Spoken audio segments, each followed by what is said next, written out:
généraliste et en tant que médecin de premier plan pour réagir.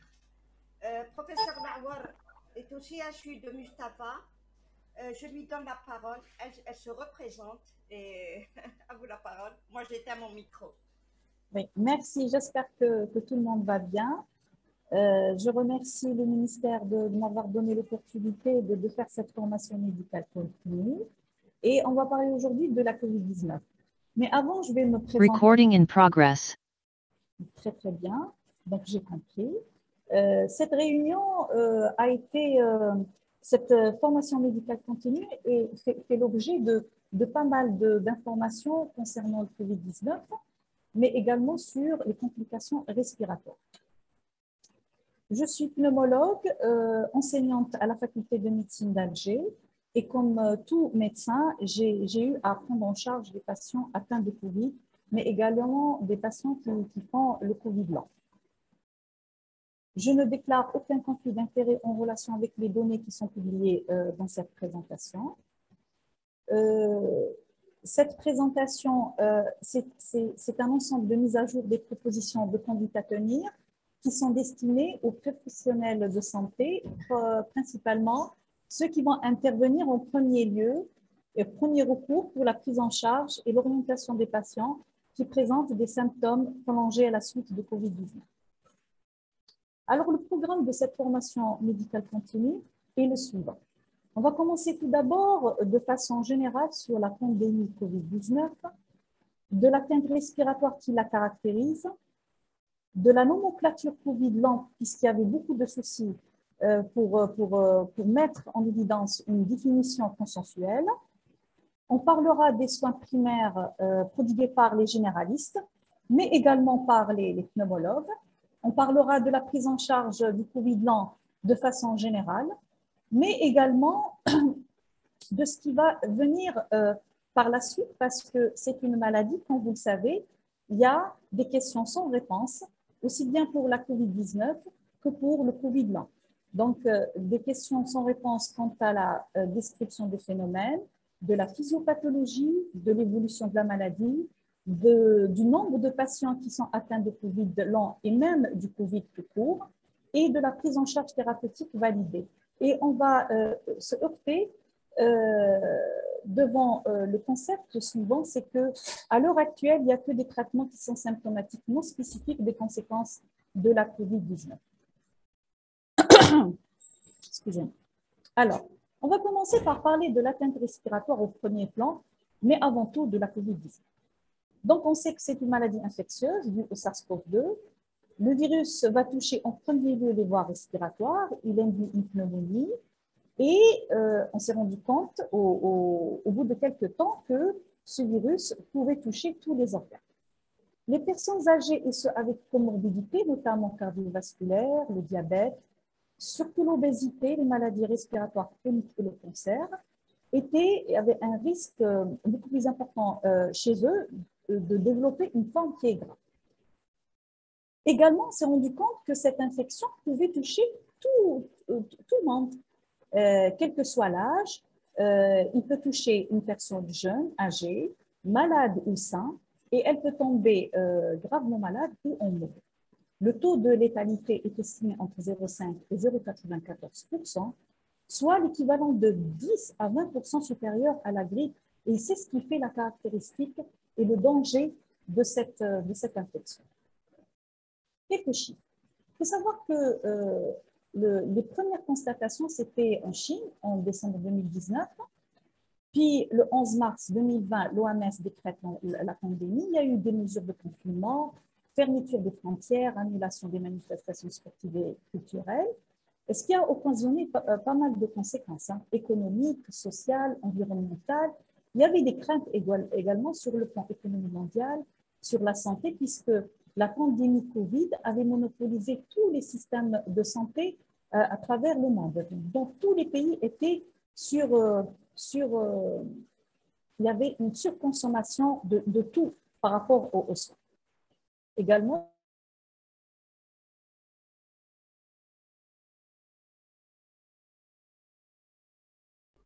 c'est figé. Mustapha, c'est figé.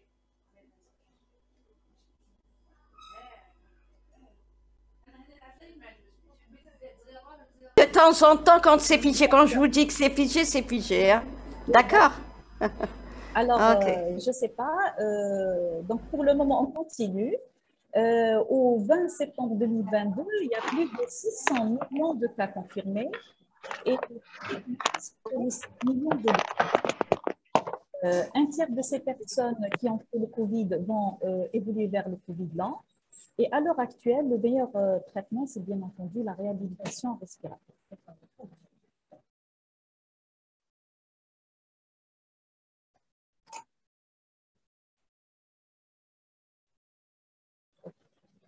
Donc, on continue, hein. Excusez-nous, on a quelques soucis d'informatique. Et il y a parmi tous ces patients qui ont fait le Covid lent, il faut savoir que des études ont démontré que pratiquement un tiers de ces patients vont avoir des symptômes en faveur de Covid lent.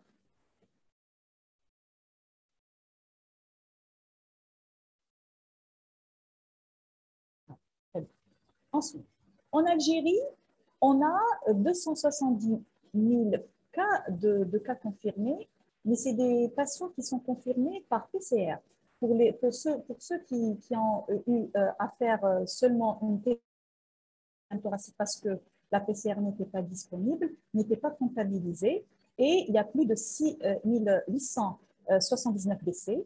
Pour ce qui est du Covid lent, il n'y a pas eu d'études en Algérie qui quantifie le nombre de ces personnes. Et à l'heure actuelle, il n'y a pas de guide national de prise en charge du Covid lent. Regardez ici, ce que vous voyez ici, c'est des statistiques OMS sur plusieurs régions du globe terrestre, qui est objectif, ce que vous voyez ici, pour chaque région, il y a le nombre de cas confirmés de Covid-19, avec à chaque fois un pic lors de chaque variant, les fameuses vagues de Covid. Et la dernière, où il y a le plus de nombre de patients, c'est lorsqu'il y a eu l'Omicron, où il y a eu une progression très, très importante du mort. Et également, vous avez ce que vous voyez ici, le nombre de mortalités qui avait fluctué, qui était beaucoup plus supérieur par rapport à la grippe, bien entendu. Il avait atteint des records à un certain moment, comme par exemple la région de 2021. Et également, il est en tendance vers la diminution, ce que vous voyez ici depuis plusieurs mois, et qui contraste avec le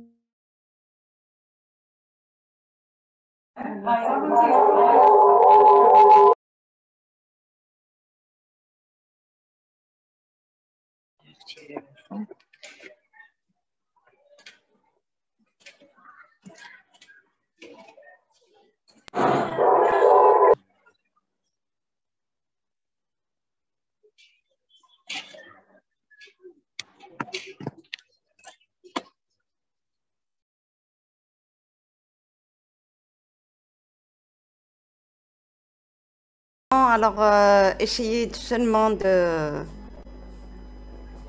un peu patient. On a un gros problème d'Internet actuellement. Dans Ghalib.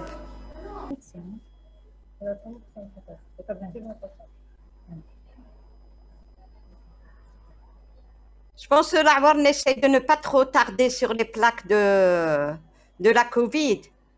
C'est une question d'information pour que vous puissiez aller vers l'avant.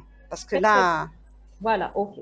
Donc, qu'est-ce qu'il faut savoir, c'est qu'il y avait beaucoup de variants ou de mutants, comme le alpha, le delta, le bêta, gamma, omicron et actuellement delta-cran.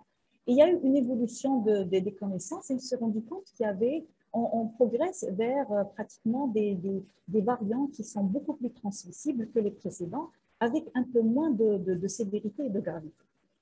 Les symptômes, vous les connaissez, les plus graves sont essentiellement la douleur thoracique, l'étourdissement, les troubles neurologiques et la cyanose. Les atteintes respiratoires faisaient l'objet d'études dès le début, la série de Wuhan, et lorsqu'on voit le pourcentage de formes cliniques, 80% de formes aussi symptomatiques, 15% de formes sévères et 3 à 5% nécessitent un passage en réanimation. Les cas sévères représentent pratiquement 20% de l'ensemble de cas. L'insuffisance respiratoire aiguë causée par une pneumonie bilatérale, elle peut se compliquer par un SDRA. Elle est nettement et bien documentée. Son évolution, elle est influencée par de nombreux facteurs hétérogènes et difficilement prédictibles. Les facteurs de risque de forme les plus graves concernent essentiellement les sujets les plus âgés et les personnes qui ont des comorbidités, en particulier l'obésité. Ici seulement, c'est pour vous montrer que dans une étude américaine, le décès, il était évalué pratiquement à 0,5 à 0,9% pour les sujets de moins de 34 ans et de 79,6% pour les sujets de plus de 65 ans. Comment on fait le diagnostic? C'est la RT-PCR, mais à un certain moment, elle n'était pas disponible, alors on était obligé de faire la TDM qui, quand même, retrouvait des lésions qui étaient typiques, mais pas spécifiques, puisqu'on pouvait les trouver également dans d'autres infections virales et dans d'autres maladies interstitielles du poumon. Et il y avait l'OMS, il a émis des recommandations pour la faire, essentiellement dans les cas où la PCR n'était pas disponible ou tardait pour le résultat. C'est cette image de verre d'équilibre que vous connaissez tous. Tout le monde connaît le verre d'équilibre maintenant, généraliste ou spécialiste. C'est cette coloration qui n'efface pas les vaisseaux et qui donne un aspect un peu particulier et un peu périphérique. C'est la caractéristique du corps. Le scanner, il permet de détecter précocement cette atteinte. Il évalue la sévérité, prédit suffisamment bien le pronostic. Il peut également réduire les admissions hospitalières, bien entendu, évaluer la sévérité durant l'hospitalisation, mais surtout évaluer la chronicité par la suite. D'autres tests sont venus, les tests antigéniques et les tests sérologiques. Pour les derniers, ils peuvent vous dire si la personne a développé une réaction immunitaire par la suite. La prise en charge, il faut savoir que la plupart des personnes présentent une maladie respiratoire légère ou modérée se rétablissent sans avoir besoin d'un traitement particulier ou bien spécifique, paracétamol, antipyrétique ou autre chose. Et les formes sévères, on devait les hospitaliser parce qu'il y avait un besoin d'oxygène et parfois on était obligé de les mettre sous antibiotiques et autre chose. La plupart de ces personnes qui vont développer le Covid vont se rétablir complètement, mais il y a une certaine population de patients qui vont continuer à présenter des symptômes. La prévention, vous la connaissez, hygiène de main, porte de masque, vaccination et hygiène de vie, c'est très important de les appliquer même maintenant. Et pour la vaccination à l'heure actuelle, on n'a pas encore de recommandations pour les doses booster. Au cours de la première vague, il faut savoir qu'il y avait une volonté pour combattre les fake news qui ont contribué à aggraver la stress et l'anxiété parmi la population. C'est important de partager des informations avec les patients. Alors, les points importants, mortalité importante du Covid qui touche essentiellement l'appareil respiratoire et la prévention a quand même eu un impact important. Le Covid long, il y avait une problématique de définition et avant de commencer, un prérequis. Il est important de se rappeler que notre compréhension de la COVID-19 ainsi que la condition post-Covid continue d'évoluer. Alors, on connaît des choses, mais on peut se tromper et peut-être qu'à l'avenir, on peut avoir d'autres phénomènes physiopathologiques pour expliquer pas mal de choses. Également, pour la définition du Covid long, elle va certainement être amenée à évoluer. Donc, la plupart des patients vont se rétablir, 10 à 20% vont développer une variété d'effets à moyen et à long terme et qui vont toucher plusieurs systèmes du corps, essentiellement respiratoires, mais également neurologiques, des effets psychologiques. Soit ils vont réapparaître après le Covid, ou bien ils vont se continuer.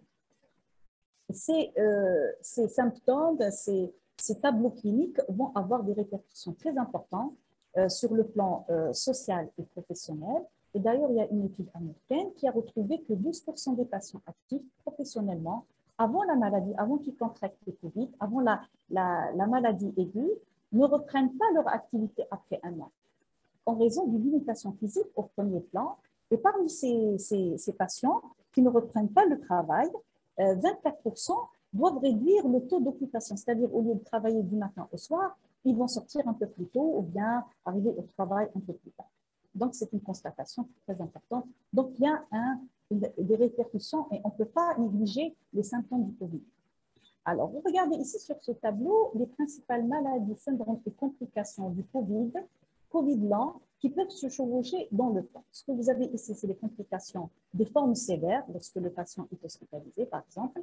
Et ici, vous avez les diagnostics syndromes décrits lors des symptômes prolongés. Exemple, par exemple, ce qu'on peut avoir dans le Covid lent, c'est syndrome d'hyperventilation, syndrome d'hyperréactivité, syndrome restrictif, les maladies cardiovasculaires, neurologiques. Et la liste ne fait que qu'augmenter parce qu'on s'est rendu compte qu'il y avait des symptômes qui persistaient longtemps de type digestif, dermatologique, ORL, ophtalmologique. Il y avait même d'autres, comme par exemple l'anorexie, la dénutrition, etc., etc. Donc, l'éventail de ces symptômes qui définissent le Covid lent ne fait qu'augmenter. Et il faut être attentif à la plainte du patient. Naissance de concept du Covid lent. Il faut savoir que les personnes qui vont présenter ces symptômes, dans certaines études, ils vont vous dire non, ils sont indépendamment de la gravité initiale de l'infection. C'est-à-dire que quelqu'un qui fait un Covid modéré ou sévère, c'est pratiquement la même chose. Ils peuvent soit présenter ou ne pas présenter. Et généralement, ils ont trouvé que ce sont beaucoup plus les femmes qui font le Covid lent, d'âge moyen, ou bien les personnes qui avaient lors de l'épisode initial beaucoup de symptômes. D'autres études vont vous dire non. C'est beaucoup plus les personnes qui ont été hospitalisées, notamment ceux qui ont bénéficié d'une oxygénothérapie à haut débit ou ceux qui ont bénéficié d'une intubation, d'une ventilation, etc. Et à l'heure actuelle, il est difficile de prédire avec certitude quel patient va développer une atteinte respiratoire chronique suite à une infection SARS-CoV-2. On a trouvé des personnes qui ont fait des symptômes très légers de Covid et présenté par la suite un Covid lent qui n'est pas très, très sévère, mais quand même, ils présentent des symptômes. Ils ne sont pas très nombreux, ces personnes. Également, on était confronté à l'absence de terminologie. Donc, on n'avait pas une définition de cas pour dire que ce patient, il fait Covid lent. Et il y avait un inconvénient pour faire des études pour comprendre la physiopathologie, comment on doit les traiter. D'ailleurs, il y a eu plusieurs organisations de société qui se sont penchées sur ce problème et ils ont commencé à donner des définitions. La toute première, c'est que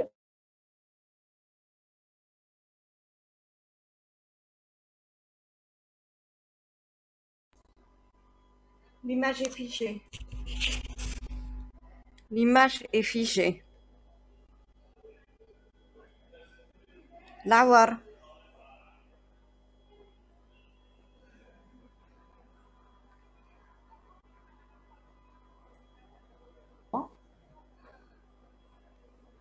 Excusez-moi, on a été coupé. On continue. Je partage seulement. Voilà.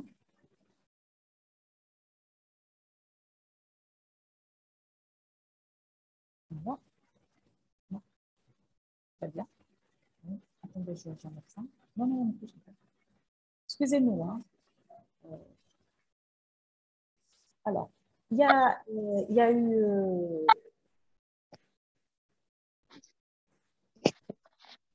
Donc, vous avez ici des définitions de certaines sources. Vous m'entendez? Vous m'entendez, s'il vous plaît? Ça se coupe un peu. Ça se coupe? Allez-y. Ça Et va là, pour le moment. ça va, très très bien. Donc, il y a eu des sociétés savantes et pas mal de journaux internationaux indexés qui se sont penchés sur ce problème. Et la majorité disait que c'est des symptômes qui dépassaient le 1 mois et qui persistaient dans le temps. Que ce soit le NICE, le Scientific American, le Royal Society, tous parlaient de durée, d'apparition de symptômes hétérogènes, etc., etc.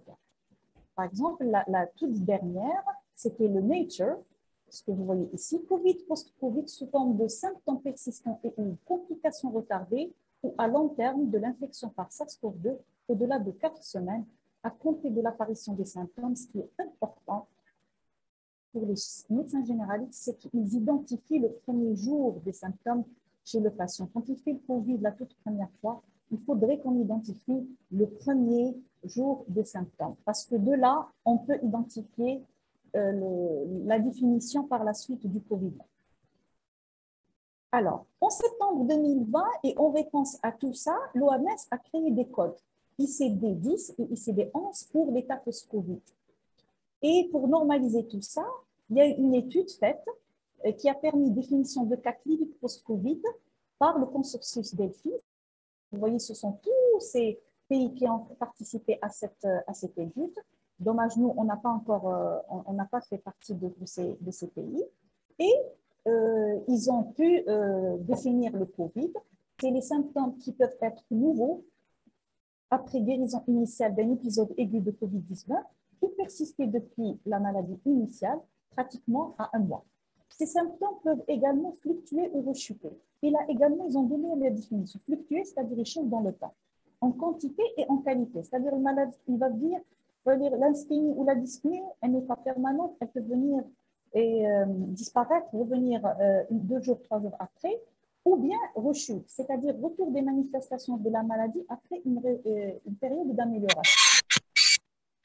Il faut savoir qu'il n'y a pas de nombre minimal de symptômes.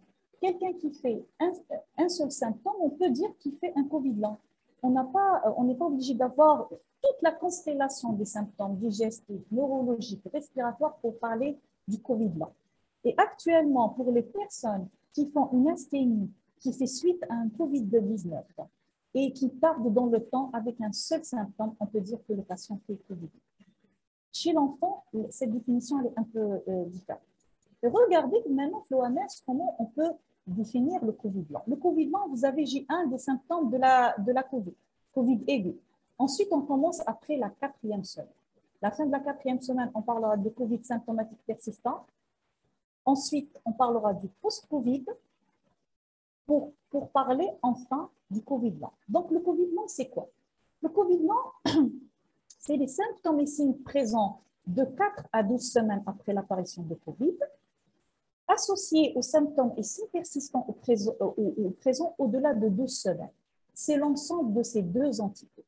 Et la définition, elle va permettre de proposer une prise en charge plus précoce des symptômes persistants.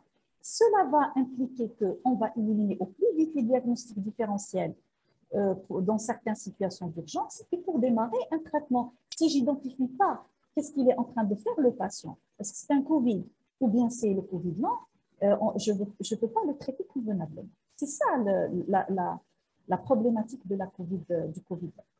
Donc, les points importants pour cette partie de présentation, c'est de savoir identifier un Covid lent pour pouvoir le traiter. Ça, c'est très important. Je fais un peu vite parce qu'apparemment, la connexion, elle est instable et je veux donner le maximum pour vous au cours de cette formation médicale continue. Il y a des plaques que j'ai fait passer directement. On parlera maintenant des complications respiratoires, séquelles post-Covid-19.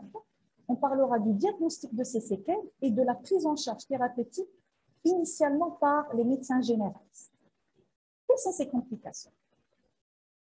Il faut savoir que les complications à plus long terme de l'infection par le SARS-CoV-2 sont incertaines et que ces symptômes qui peuvent persister pendant plusieurs mois après l'infection initiale sont parfois associés à une diminution des fonctions pulmonaires, c'est-à-dire quand on fait une spirométrie, on risque de trouver des anomalies.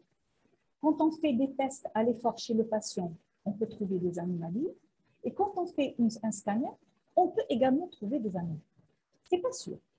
On peut avoir les trois en même temps, on peut ne pas les avoir les trois en même temps, mais on peut avoir, par exemple, soit symptômes ou bien des manifestations objectives du Covid-là. Il faut savoir que la réhabilitation respiratoire, elle joue un rôle central dans la récupération de la capacité d'effort.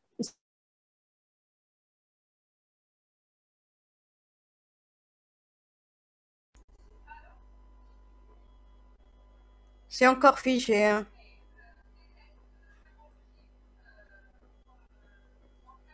Essayez de vous reconnecter. Ah, bah, Mustapha Khlas. C'est la dernière fois.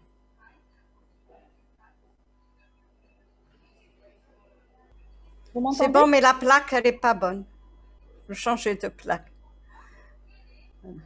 Encore. C'est là. Les complications respiratoires. Voilà. C'est là. On est là. C'est bon pour la plaque? Oui. Oui, très très bien.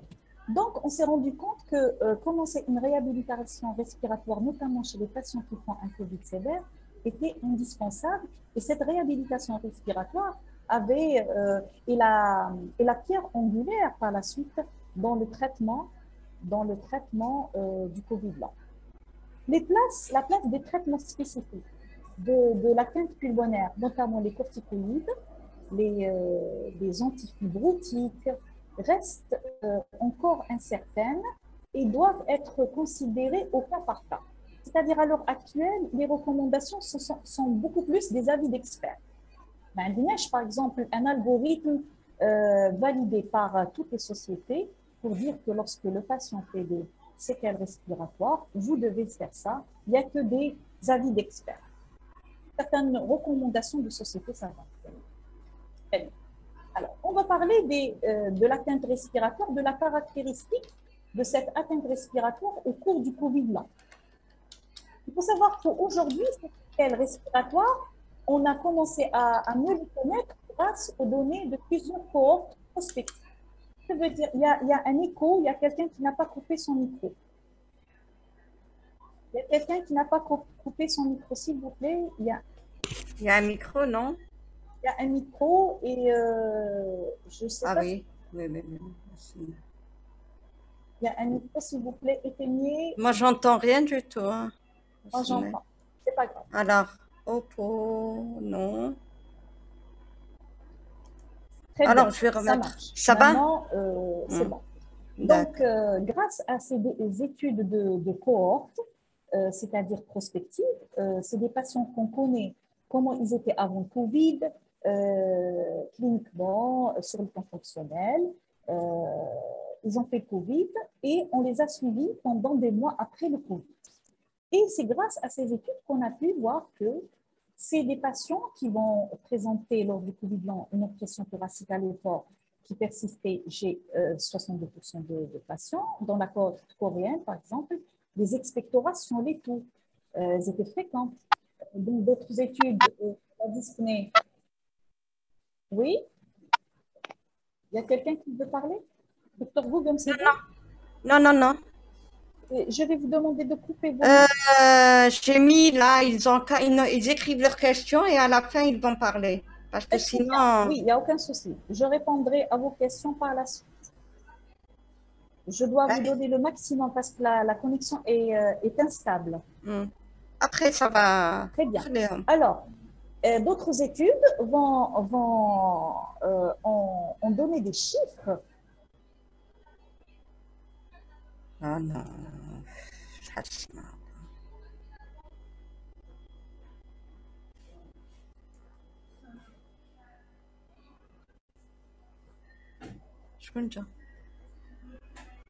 On était à la dyspnée.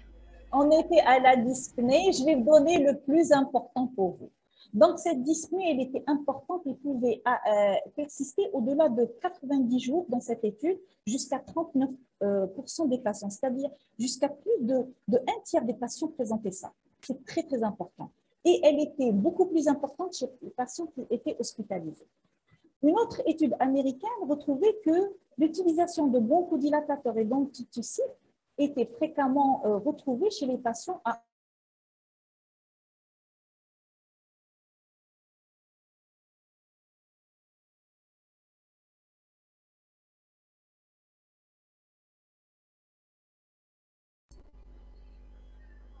Lawar,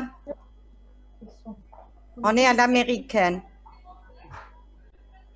Une utilisation importante de bronchodilatateurs et d'antitussifs à plus d'un mois du début de l'infection.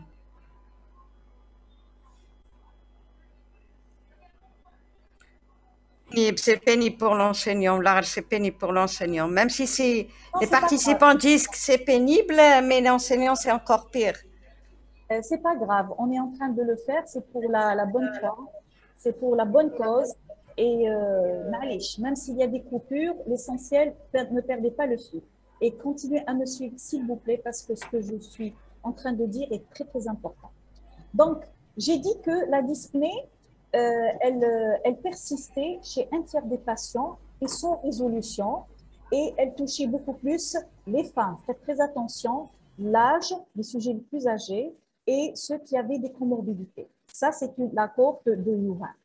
D'autres vont vous dire qu'elle persistait beaucoup plus chez les patients qui étaient sous oxygénothérapie. Et d'ailleurs, cette oxygénothérapie était instaurée à domicile pratiquement à la sortie chez 9% des patients. Donc, il y avait un besoin en même temps.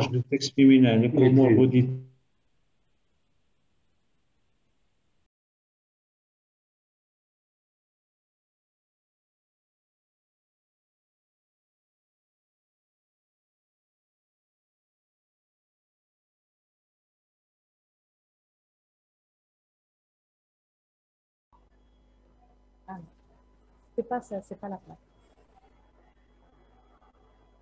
C'est l'accent. Très, très bien. Donc là, on retourne là où on était. Voilà. Et donc, voilà, ici. Très bien, je la mettrai. Non, ne touchez pas, s'il vous plaît. Très bien. Donc, il y avait la présentation clinique, elle était riche, essentiellement respiratoire, mais également neurologique. On pouvait avoir tellement de choses. Mais là, aujourd'hui, on va parler que de la présentation respiratoire. Également, en plus de cette présentation respiratoire, certains patients vont présenter des anomalies fonctionnelles respiratoires. Les études ont retrouvé que les patients chez qui on fait une splétismo ou bien spirométrie, on pouvait trouver la capacité vitale forcée diminuée, capacité pulmonaire diminuée, le VMS également diminué, et également la capacité de diffusion du monoxyde de carbone, c'est la DLCO, qui renseigne sur les échanges. Lorsqu'il y a une lésion de la barrière alvéolo-capillaire, et notamment chez les personnes qui font beaucoup plus une atteinte sévère avec SDRA, etc. Et les facteurs associés à ces anomalies fonctionnelles respiratoires étaient identifiés. Certaines études ont retrouvé que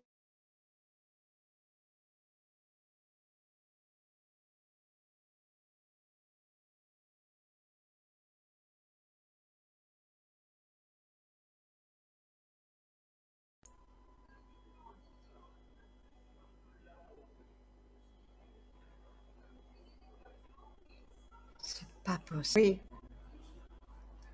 Oui. Alors, très bien. On est là. Et donc, on a identifié des facteurs de risque à cette altération. Donc, ce sont les patients, faites attention, les malades qui ont des lypsémies mécaniques. Il y a beaucoup de bruit, Quelqu'un n'a pas éteint son micro, s'il vous plaît.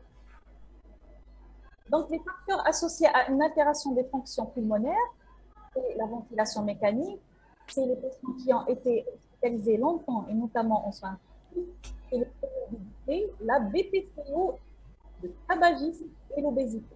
À un certain moment, il y a des personnes qui disaient, lors de la première vague, que le tabac n'induisait pas forcément, et qui, à un certain moment, ils ont dit même qu'ils étaient protégés.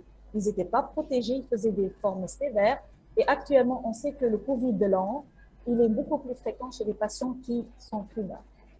Et également, on s'est rendu compte que l'administration de corticoïdes au cours de la première infection par Covid, et notamment après la charge, là où il y a le pic de l'inflammation, après le pic de l'inflammation, était associé à de meilleures valeurs de fonction pulmonaire à 3 mois de l'infection. Beaucoup de bruit, hein. Il y a de l'écho, j'entends beaucoup de choses. Regardez l'ensemble de ces études qui retrouvent que généralement les taux sont diminués parfois à 1 mois, à 3 mois, à 4 mois, et vous avez jusqu'à une PaO2, c'est-à-dire des paramètres qui renseignent sur la diminution d'oxygène de plus de 3 mm de mercure, notamment en période d'effort. Et je pense qu'il y a beaucoup de bruit. Il y a beaucoup de bruit. Excusez-moi. Et cela fait qu'on a suggéré le rôle prépondérant de l'atteinte des échanges gazeux dans la limitation de la capacité vitale. C'est-à-dire qu'on s'est rendu compte que les échanges gazeux était beaucoup plus important, altéré beaucoup plus important au cours de l'effort. Le scanner également, on a trouvé beaucoup d'anomalies, jusqu'à 71% chez les patients qui ont été hospitalisés.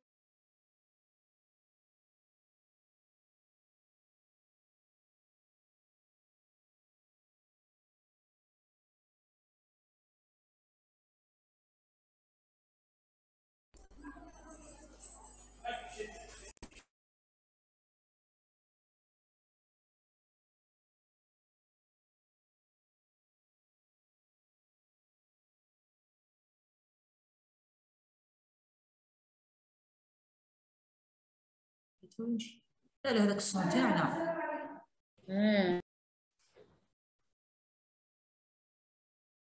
Vous m'entendez?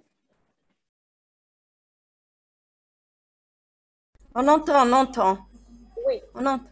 Donc, faites attention, les anomalies au scanner peuvent persister. Hein, et ils persistent parfois chez les patients hospitalisés chez 71%. Et les lésions qui persistent sont essentiellement les infiltrats en verre dépoli. Il ne faut pas trop vous inquiéter, hein, parce que parfois, il y a des patients chez qui il y a une disparition des verres dépolis au bout d'un mois, d'autres à 3 mois et d'autres à 6 mois. Les remaniements fibrotiques également, avec rayons de miel sur le scanner, réticulation, les dilatations de branches que vous voyez sur le scanner, on les trouve jusqu'à 63% en cas de personnes, de patients qui ont présenté un SDR également. Et ici, vous avez vu quelqu'un qui a fait Covid sévère. Ensuite, après plusieurs mois, 5e mois, 9e mois, et là, il commence à présenter des séquelles avec des dilatations de branches à ce niveau. Donc, c'est un mode de guérison séquelaire.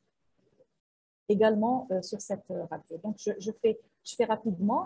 Les gens qui font le plus d'anomalies radiologiques, c'est en rapport avec la durée d'hospitalisation, plus ils sont hospitalisés longtemps et plus ils vont avoir plus de probabilité d'avoir des lésions au scanner qui restent longtemps après le Covid-19. Et également, les remaniements fibrotiques peuvent avoir chez les patients qui ont des formes. D'autres études vont vous dire non. Les anomalies scanographiques ne sont pas corrélées à la présence de symptômes. Et pourquoi je vous parle de tout ça? Parce que vous risquez de tomber sur une étude et vous allez me dire, voilà, il y a l'enseignant qui nous a dit qu'il n'y avait pas de relation, mais dans d'autres études, je vous ai fait une étude bibliographique très complète pour que vous ayez le plus d'informations. Ici, que justement sur ce point, la radiologie, il faudrait vraiment préciser qu'est-ce qu'il faudrait faire, parce qu'il y a un abus, et sur le plan économique, c'est une catastrophe. Je vais vous parler de tout par la suite. D'accord, merci. Et je vais répondre à toutes les questions. Et regardez ici, sur cette plaque, vous avez, sur cette étude, vous avez en même temps les symptômes et tout ce qui est objectif.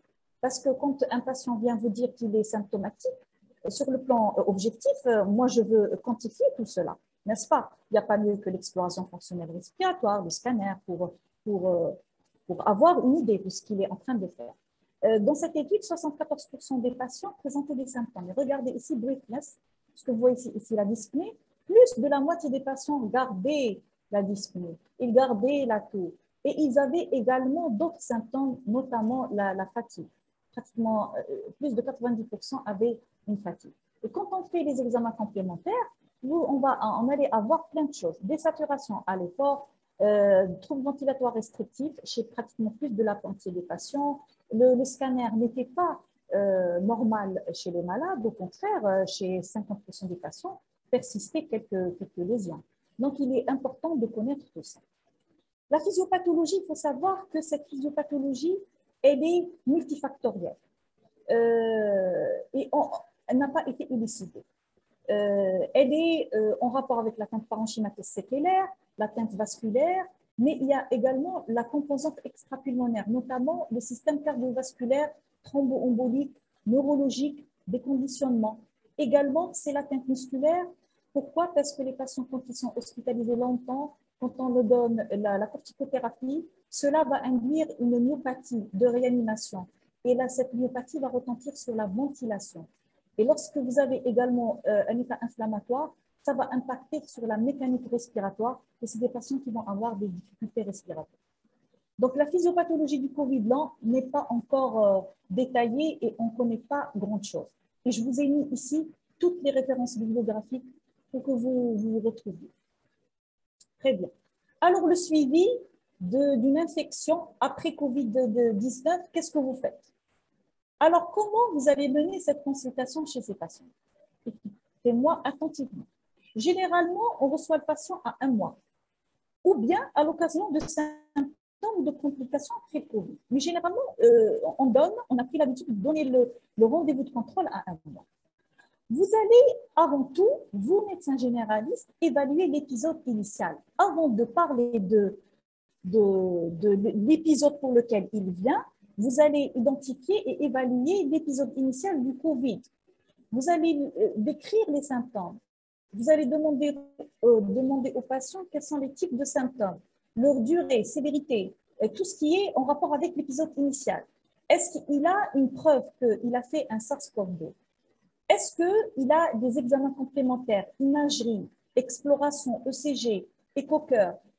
Est-ce qu'il a reçu des traitements, et notamment les corticoïdes? Est-ce qu'il les a bien supportés? Est-ce qu'il a des antécédents?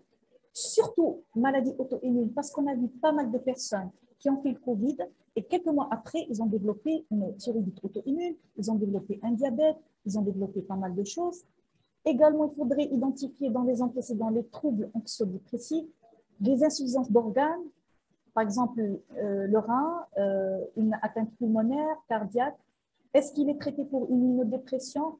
Est-ce qu'il a une autre maladie? Est-ce que la femme est en préménopause? Parce que c'est une période où elle va avoir également d'autres symptômes qui peuvent faire confusion, qui peuvent prêter confusion avec le Covid-19 long.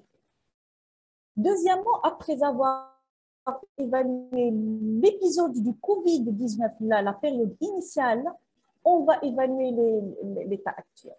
Et l'état actuel, vous allez commencer par écouter attentivement le patient avec empathie. Quelqu'un qui vient vous dire qu'il a des difficultés respiratoires et que vous trouvez la saturation, elle est normale, vous n'allez pas lui dire que tout va bien. C'est un symptôme, c'est une plainte. Je ne vous dis pas de croire le patient. Lui, il vient parce que ça ne l'enchante pas de venir chez le médecin, hein. Mais il faut le croire parce que probablement il a quelque chose. Il faut recueillir les caractéristiques de cette dyspnée, ou de cette toux, ou de cette asthénie, ou de n'importe quel symptôme. Les dates de survenue. Ce symptôme, il survient depuis combien de jours? Est-ce que vous l'avez avant le Covid, après le Covid? Est-ce qu'il s'est continué après la période de 1 mois ou non? Est-ce qu'il est fréquent? Il est permanent? Il est important? Les conditions qui le favorisent à l'effort? Est-ce qu'il y a des conditions qui permettent de le diminuer? Est-ce qu'il y a des symptômes associés? Est-ce que ces symptômes réduisent l'activité, la qualité de vie, l'interaction sociale et également la profession? Est-ce que vous arrivez à travailler convenablement à cause de ce symptôme? Également, tout ça pour vous dire qu'un symptôme, quand il n'a pas de conséquences physiques et psychologiques, il ne faut pas trop s'inquiéter, certes. Mais lorsque, même s'il est banal et qu'il se retentit sur le plan physique et psychologique, il faudrait s'inquiéter et faire toutes les investigations possibles. Qu'est-ce que vous allez faire? Les investigations que vous allez faire en premier recours. Vous êtes médecin généraliste, vous êtes la première barrière. Vous allez recevoir les malades et vous étiez les premiers à prendre en charge le Covid. Vous avez fait un travail colossal lors de la première vague, la deuxième, la troisième, etc. Mais vous allez être confronté au Covid long. C'est sans doute. Hein, et il va y avoir un nombre beaucoup plus important. Vous allez les examiner par la suite. Et vous allez les examiner au repos. Et si vous pouvez, à l'effort, ce sera génial. La première des choses, vous allez prendre le poids. Vous allez lui dire s'il y a eu une modification, si le poids il diminue au fur et à mesure du temps. Vous allez prendre la fréquence cardiaque, la fréquence respiratoire et vous allez voir comment le malade respire. Parce que certains patients, quand ils sortent de la réanimation, on a l'impression qu'ils oublient comment respirer. Ils font comme un syndrome d'hyperventilation quand ils sont anxieux. On prendra également la saturation. On prendra la tension artérielle et on cherchera l'hypotension artérielle orthostatique. Si le patient il est dyspnique, et lorsque vous trouvez que la fréquence respiratoire est élevée, vous allez prendre la saturation à l'effort. Comment on peut la faire? Un test très simple. Test au cours duquel le patient se lève et s'assoit d'une chaise durant 1 minute et vous surveillez la saturation. Vous pouvez trouver une désaturation à l'effort et vous allez orienter le patient. S'il désature à l'effort, probablement il faut faire une spirométrie, probablement faire une gazométrie, probablement par la suite l'orienter vers le pneumon. L'examen, il est orienté par les symptômes. Par exemple, il va vous dire, il a des précordialgies. Vous allez faire également un examen clinique cardiovasculaire, cutané, neurologique. Et également, il faudrait s'aider de scores et d'échelles. Le malade va vous dire qu'il est dyspnique, vous n'allez pas vous arrêter à ça. Vous allez l'examiner. Mais également, cette dyspnie, vous allez la quantifier par des échelles. Vous avez l'échelle de dyspnie MMRC, mais également, vous allez calculer le score de Nijmegen. Regardez dans la tête, score. Nijmegen et MMRC parce qu'ils sont d'actualité. Nous, on les connaît très très bien parce que pneumologue, mais pour vous, vous devez les connaître. Le score, l'échelle de dyspnée MMRC, elle est facile. Échelle unidimensionnelle, elle évalue la dyspnée. Elle est simple, rapide, reproductible. Et regardez, vous allez lui demander comment il est essoufflé. Tout le temps, lorsqu'il fait un effort, est-ce que ça l'empêche de sortir de la maison? Et vous pouvez dire soit 0 quand le patient n'est pas du tout symptomatique, ou bien jusqu'à 4, c'est là où le souffle l'empêche de sortir de la maison, et donc c'est là l'extrême grave. Le deuxième, c'est le score de Nijmegen. Le score de Nijmegen, il permet de vous dire si le patient il fait un syndrome d'hyperventilation. Nous, on a reçu beaucoup de patients qui font ça. Et le syndrome d'hyperventilation, c'est une variété de symptômes somatiques induits par une hyperventilation physiologique inappropriée. Le patient hyperventile.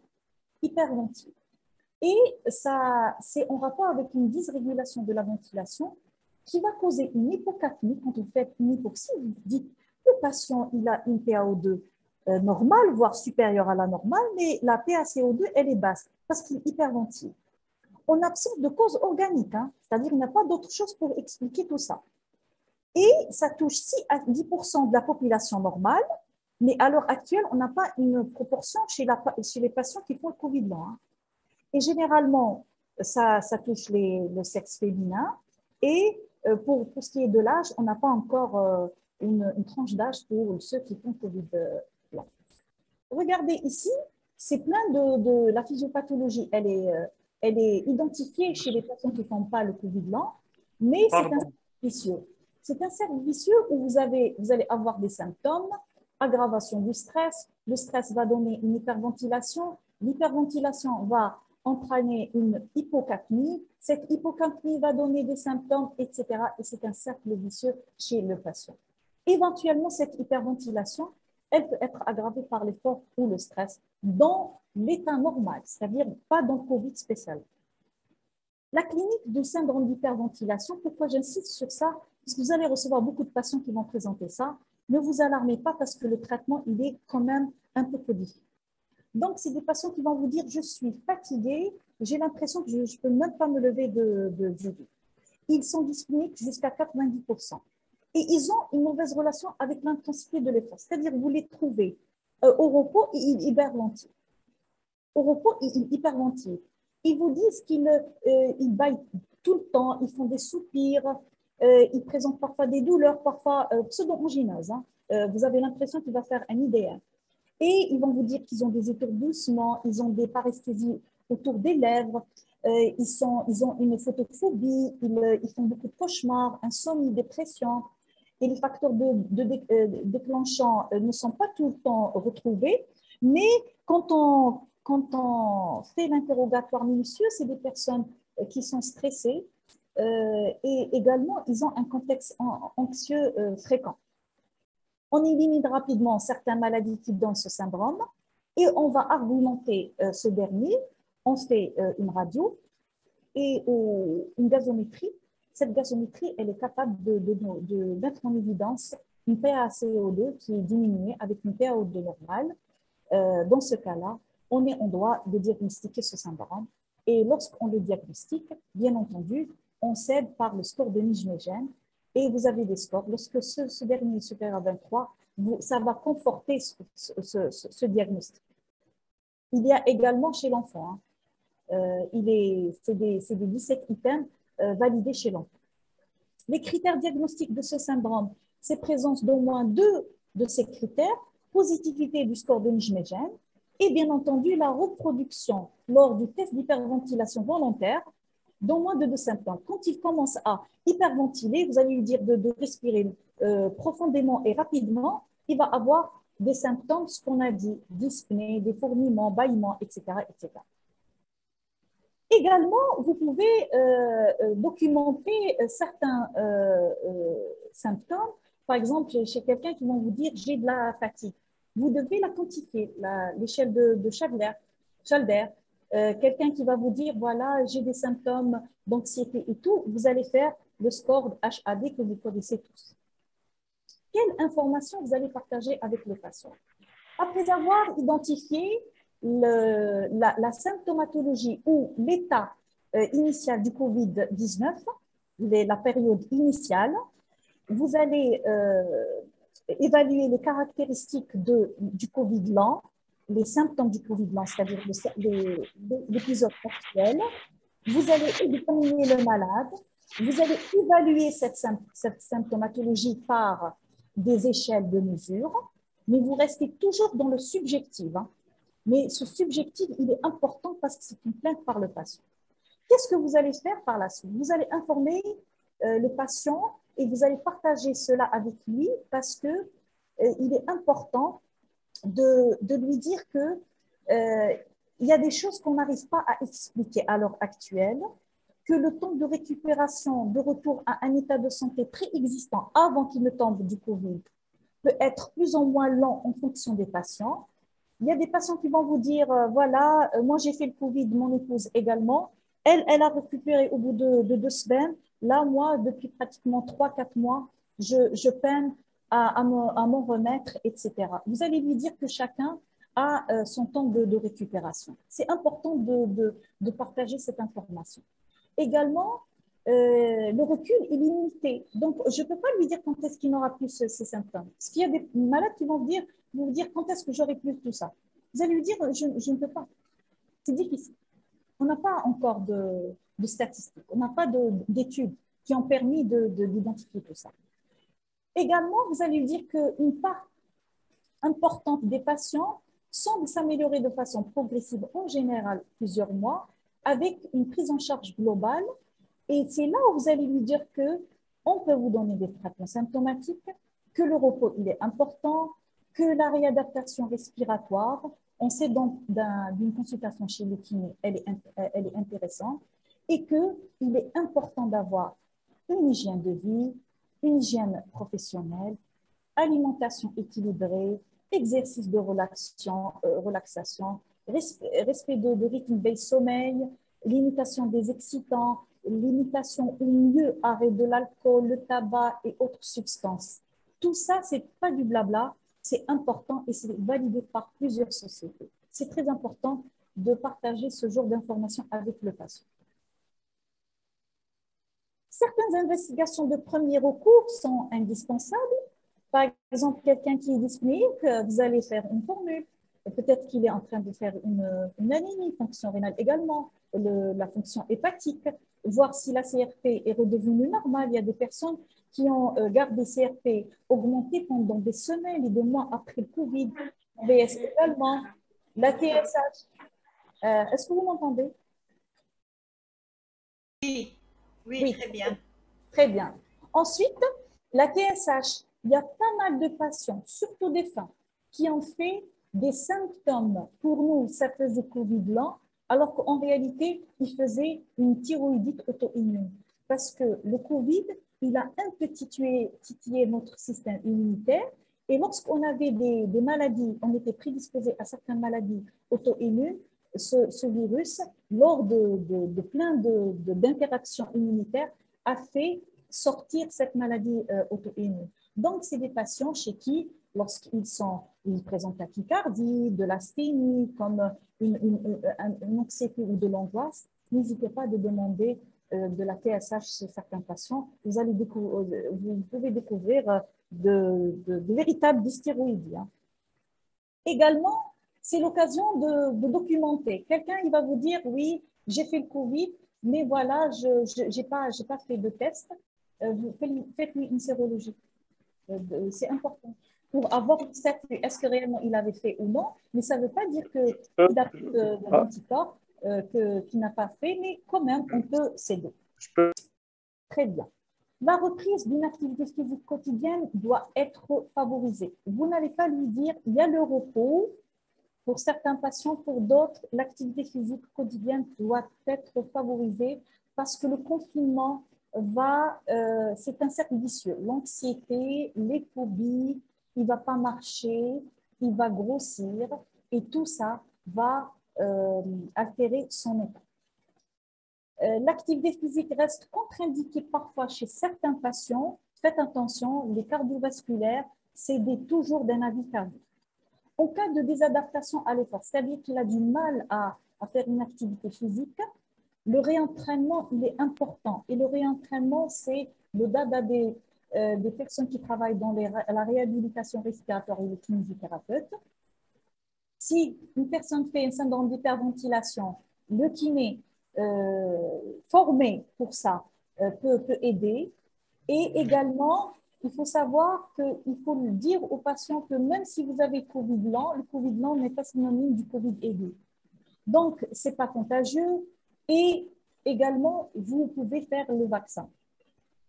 Et je vous assure, il y a des patients qui n'ont pas fait le vaccin parce qu'ils pensaient qu'ils avaient toujours le virus. Donc, c'est important de leur dire. S'il vous plaît, est-ce que je peux demander un avis, répondre à toutes vos questions par la suite parce que la commission, elle est instable et je dois donner le maximum d'informations à tout le monde. Merci de me suivre et par la suite, je vais répondre à toutes vos questions. Merci. Quand demander un avis spécialisé de deuxième ou de troisième recours? Alors, un avis spécialisé peut être demandé à l'issue de votre interrogatoire, de votre examen, de certains examens complémentaires devant certaines complications ou devant une absence d'amélioration avec le traitement que vous avez donné. C'est-à-dire que avant de demander un avis, avant d'envoyer un patient chez un spécialiste, bien entendu, vous allez faire comme un filtre. Parce qu'imaginez, par exemple, pour l'atteinte respiratoire, vous allez envoyer tout le monde en pneumo. Nous, on ne peut pas vous dire, voilà, on ne fait pas la spirométrie. Mais vous allez nous faire comme une sélection de patients qui doivent réellement nécessiter une spirométrie. Et nous, notre travail, de prendre ces malades et leur faire la spirométrie, la DLCO, de faire les tests à l'effort et de faire le nécessaire pour eux.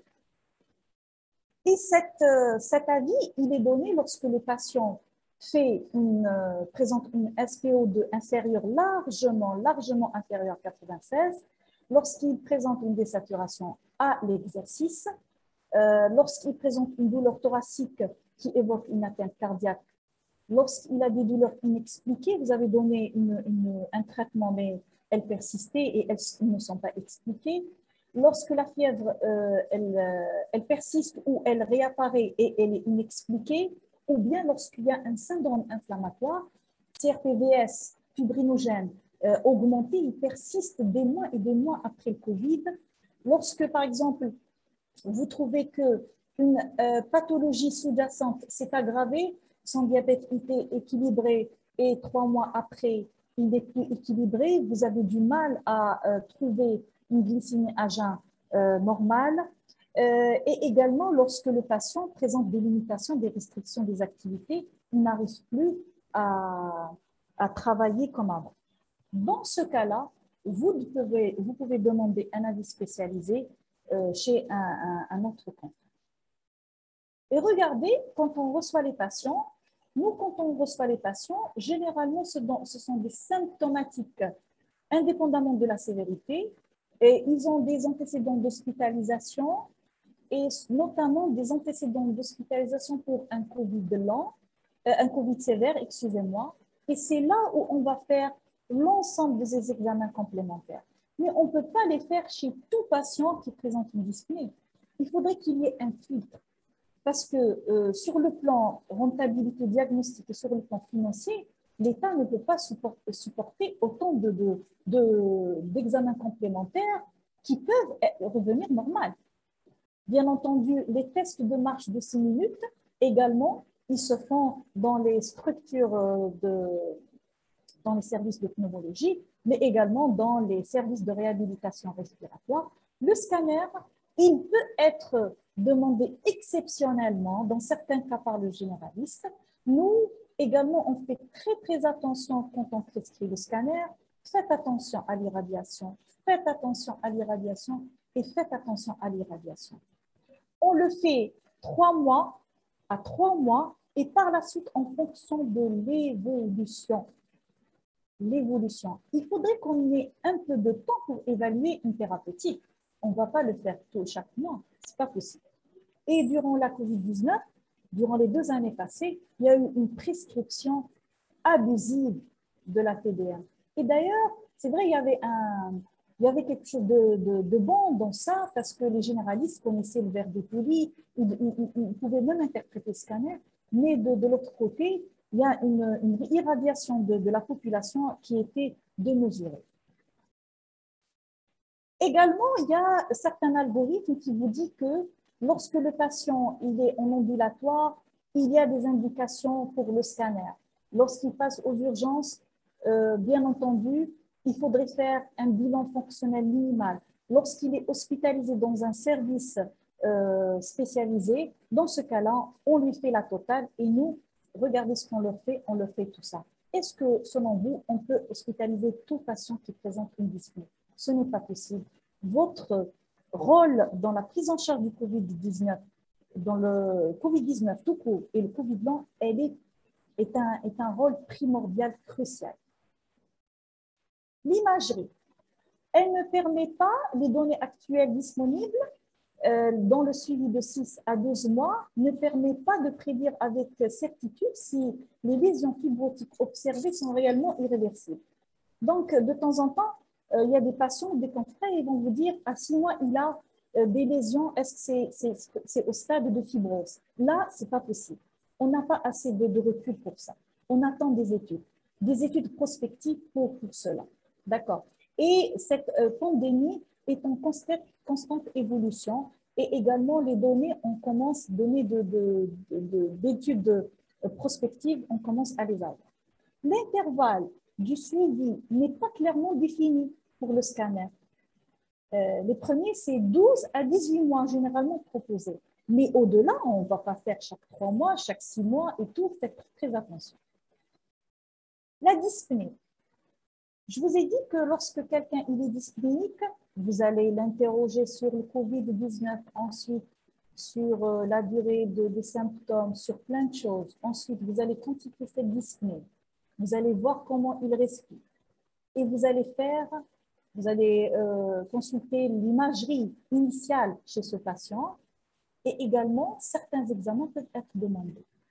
La formulation sanguine pour éliminer, c'est le BABA, une anémie. On n'a pas besoin de faire un scanner d'emblée. Une anémie, d'autant plus que si l'examen clinique il est normal, il n'y a pas de rate crépitant ou autre chose.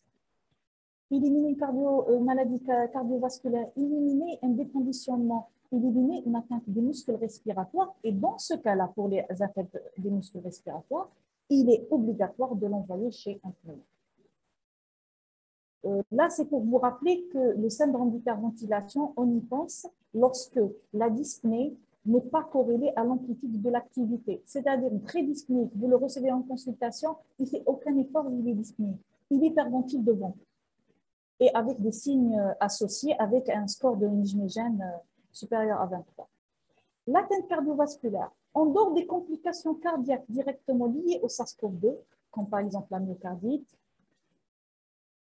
dans le contexte de l'infection virale, l'échocardio doit être effectué pour investiguer une dyspnée persistante. C'est-à-dire que vous pouvez demander un examen complémentaire si le CG il est bon ou bien s'il n'est pas bon. Vous pouvez demander une exploration d'échocardio pour dire que est-ce qu'il y a un dommage particulier chez ce patient.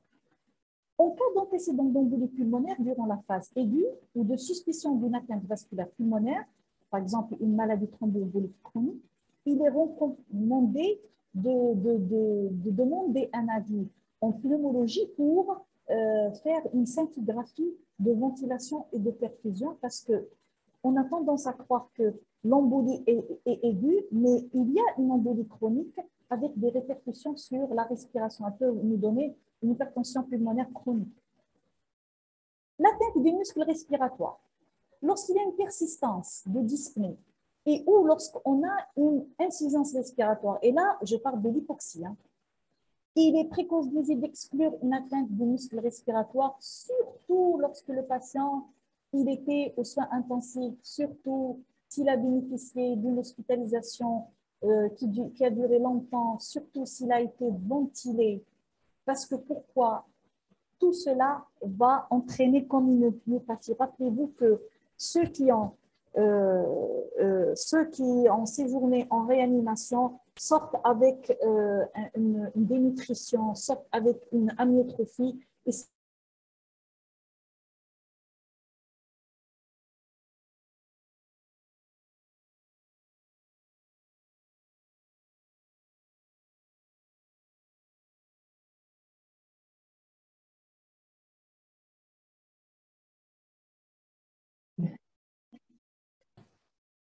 je ne sais pas si vous m'entendez. Oui, on vous entend. Très bien. Vous pouvez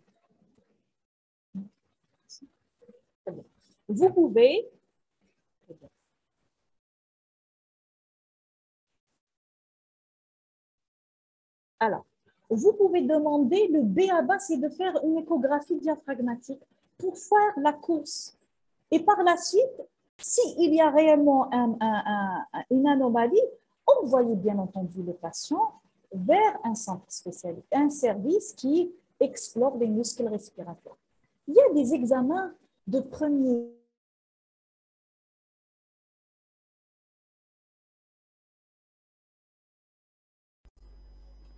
L'image est figée.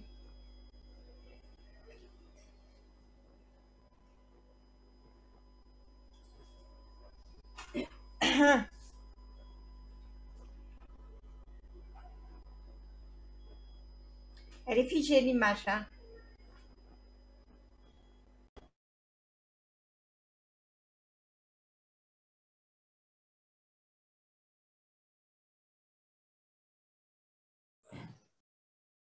Oui, il faut savoir que le sommeil, c'est une phase propice pour que les troubles respiratoires apparaissent parce que lorsque le malade s'endort, il y a une succession de phases de sommeil. Quand on arrive au cours du sommeil paradoxal, c'est là où il y a une atonie de tous les muscles, et notamment le muscle diaphragmatique.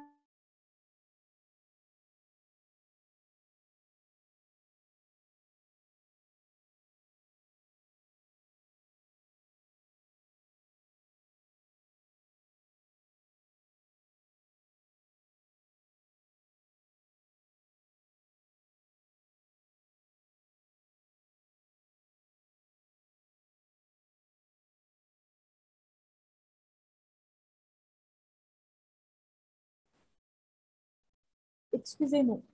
Là, c'est partagé. Donc, il est important de les envoyer, mais vous allez quand même spécifier que le patient doit bénéficier d'une exploration des muscles respiratoires. C'est-à-dire que ça ne nécessite pas un avis cardiovasculaire et tout. C'est pourquoi le médecin généraliste, il est important dans tout ce processus. Sinon,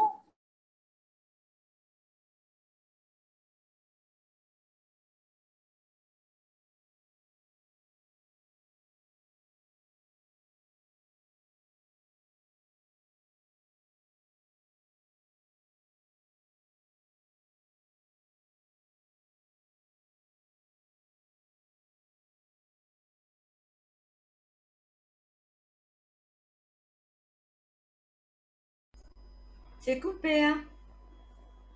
Nawar. Et les examens complémentaires doivent être stratifiés, c'est en raison de l'économie de santé. Donc, tout examen coûte cher, tout examen il coûte. Et également, il faudrait pas envoyer un nombre beaucoup plus important de patients qui ne nécessitent pas une exploration vers les autres spécialistes. Si vous pouvez le gérer dans les soins primaires. Également, chez les personnes qui font une taux persistante, avant de faire un scanner, avant de faire tout ça, éliminer un examen ORL avant. Parce qu'en cas de taux persistant,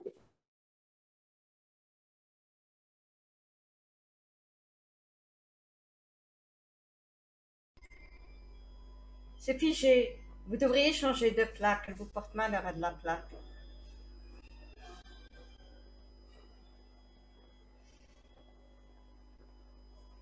Nawar.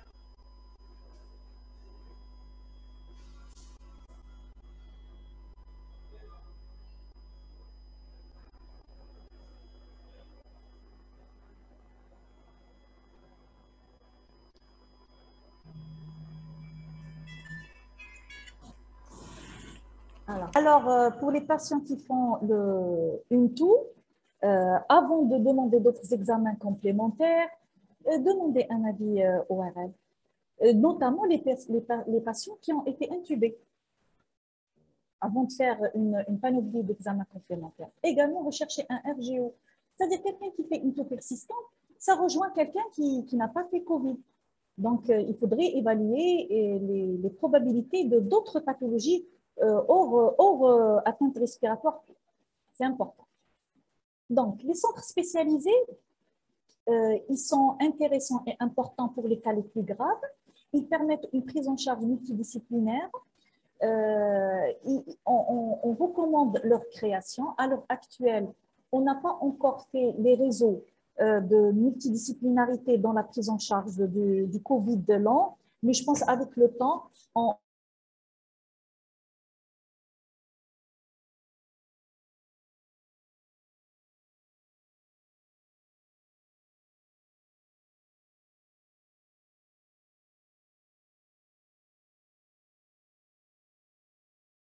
sera amené à faire ces RCP, réunions de concertation pluridisciplinaire, pour discuter les cas les plus inquiétants des patients avec les spécialistes d'organes, mais également avec les spécialistes qui maîtrisent bien le COVID long.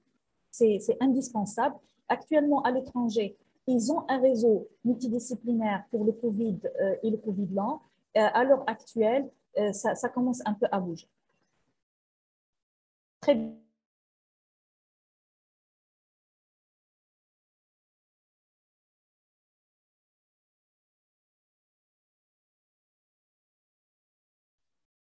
Là maintenant,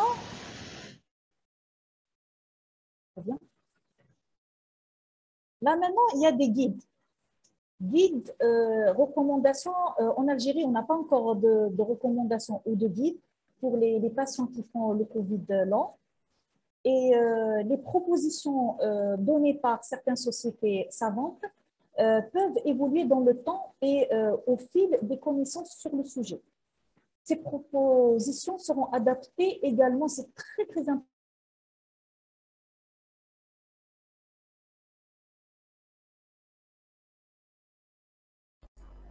L'image est figée et on n'a pas de plaque. Hein.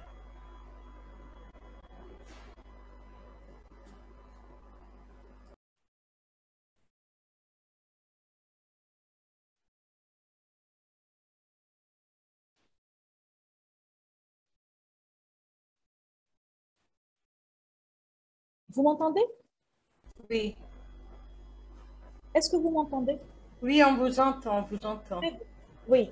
Donc, ces propositions de prise en charge recommandées par certaines sociétés ou bien des avis d'experts doivent s'adapter aux possibilités locales compte tenu de l'ampleur de l'épidémie.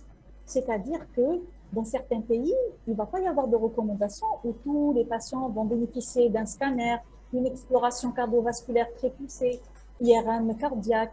IRM du diaphragme, une plétissimo avec des CO et tout ça. Non. Elles doivent s'adapter aux possibilités locales et aux possibilités de santé dans chaque pays. La prise en charge thérapeutique de l'atteinte respiratoire.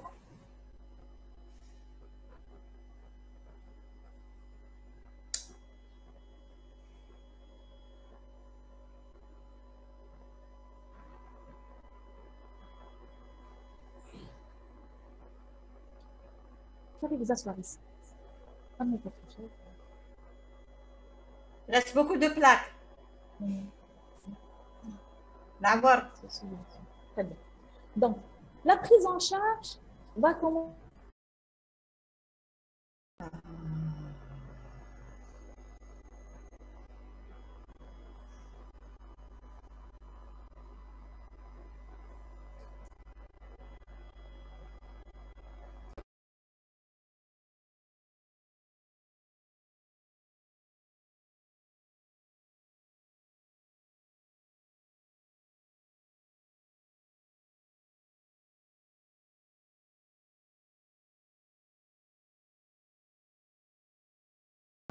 A permis d'avoir de bons résultats chez les patients. Et après réhabilitation respiratoire, on a pu même objectiver de façon objective l'amélioration du VMS, la capacité fonctionnelle, la DLCO, par rapport aux patients qui n'ont pas été par réhabilitation respiratoire. Et la réhabilitation respiratoire est un programme qui est fixé par le thérapeute avec le thérapeute pour améliorer l'endurance. Les thérapeutes, on a l'impression qu'ils commencent à, quand ils travaillent avec leurs patients, ils font un travail remarquable. Ils font pour les malades respirer, ils demandent de respirer, et par la suite, ils commencent à tisser comme un programme chez le patient. L'inspiration forcée, elle est basse, il faudrait travailler sur certains muscles respiratoires. L'expiration, non, elle est un peu défectueuse également, le diaphragme. Et c'est comme ça que le patient va avoir une endurance et l'évolution de la dyspnée va se sentir. Elle va se sentir sur le plan fonctionnel respiratoire et la réhabilitation a permis d'avoir de Deuxièmement, la corticothérapie systémique. La corticothérapie systémique, on a vu Rapprochez le micro, rapprochez le micro. Comme ça? Oui. Très bien. Donc, la corticothérapie systémique, il y a des études qui ont retrouvé que les patients qui ont fait le Covid long, le Covid normal, et après le fameux pic d'inflammation qui survient au 7e jour, rappelez-vous, on évitait de lui donner la corticothérapie. Mais chez certains patients, au-delà de ce délai, quand ils continuaient à présenter une dyspnée ou de la toux, on les mettait sous corticoïdes. Ces patients, quand on les a examinés de façon plus globale, on s'est rendu compte qu'il y avait une amélioration à distance de l'épisode aigu. Et à partir de ce moment, on a commencé à dire que c'est vrai que la corticothérapie, au début, elle était proscrite parce qu'il y avait des observations, mais chez certains patients, elle était quand même, elle donnait un bénéfice en post-Covid sur le plan respiratoire, mais également sur le plan radiologique et fonctionnel respiratoire. En absence, cependant, en absence de données dérivées d'études randomisées et contrôlées, la décision d'un traitement d'épreuve par corticoïdes systémiques doit être évaluée au cas par cas.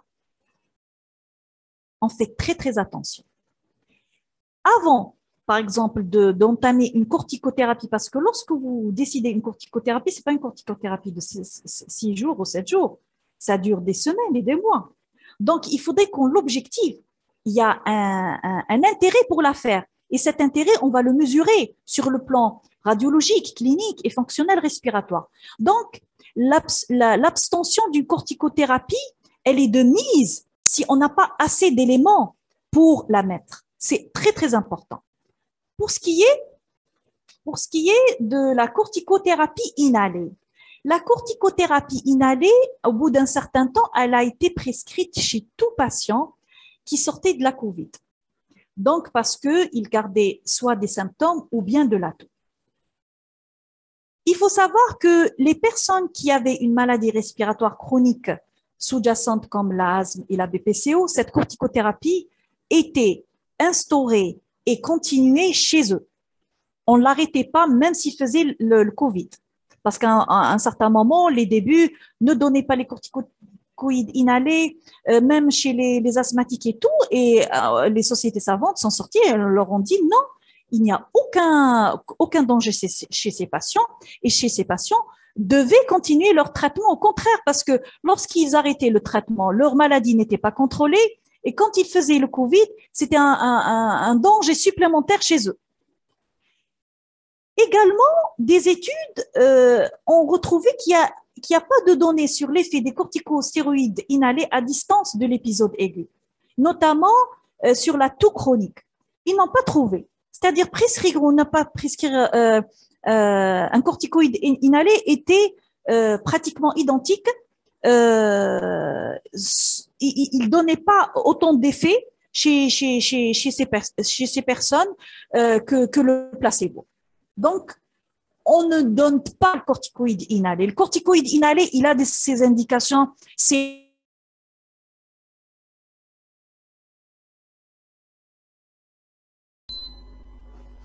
On est fiché, hein. En plus, au bon moment. Les corticoïdes, c'est vraiment un gros souci.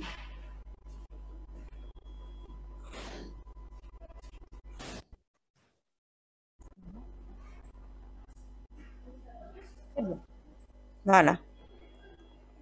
On n'a pas la plaque, hein. Alors, d'autres études vont vous dire que, étant donné le rôle connu des corticoïdes, Il n'y a pas de partage, d'abord.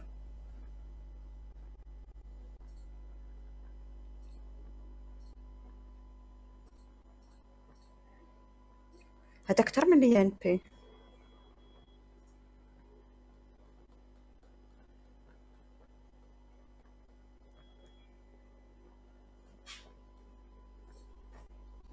L'Awar, vous m'entendez?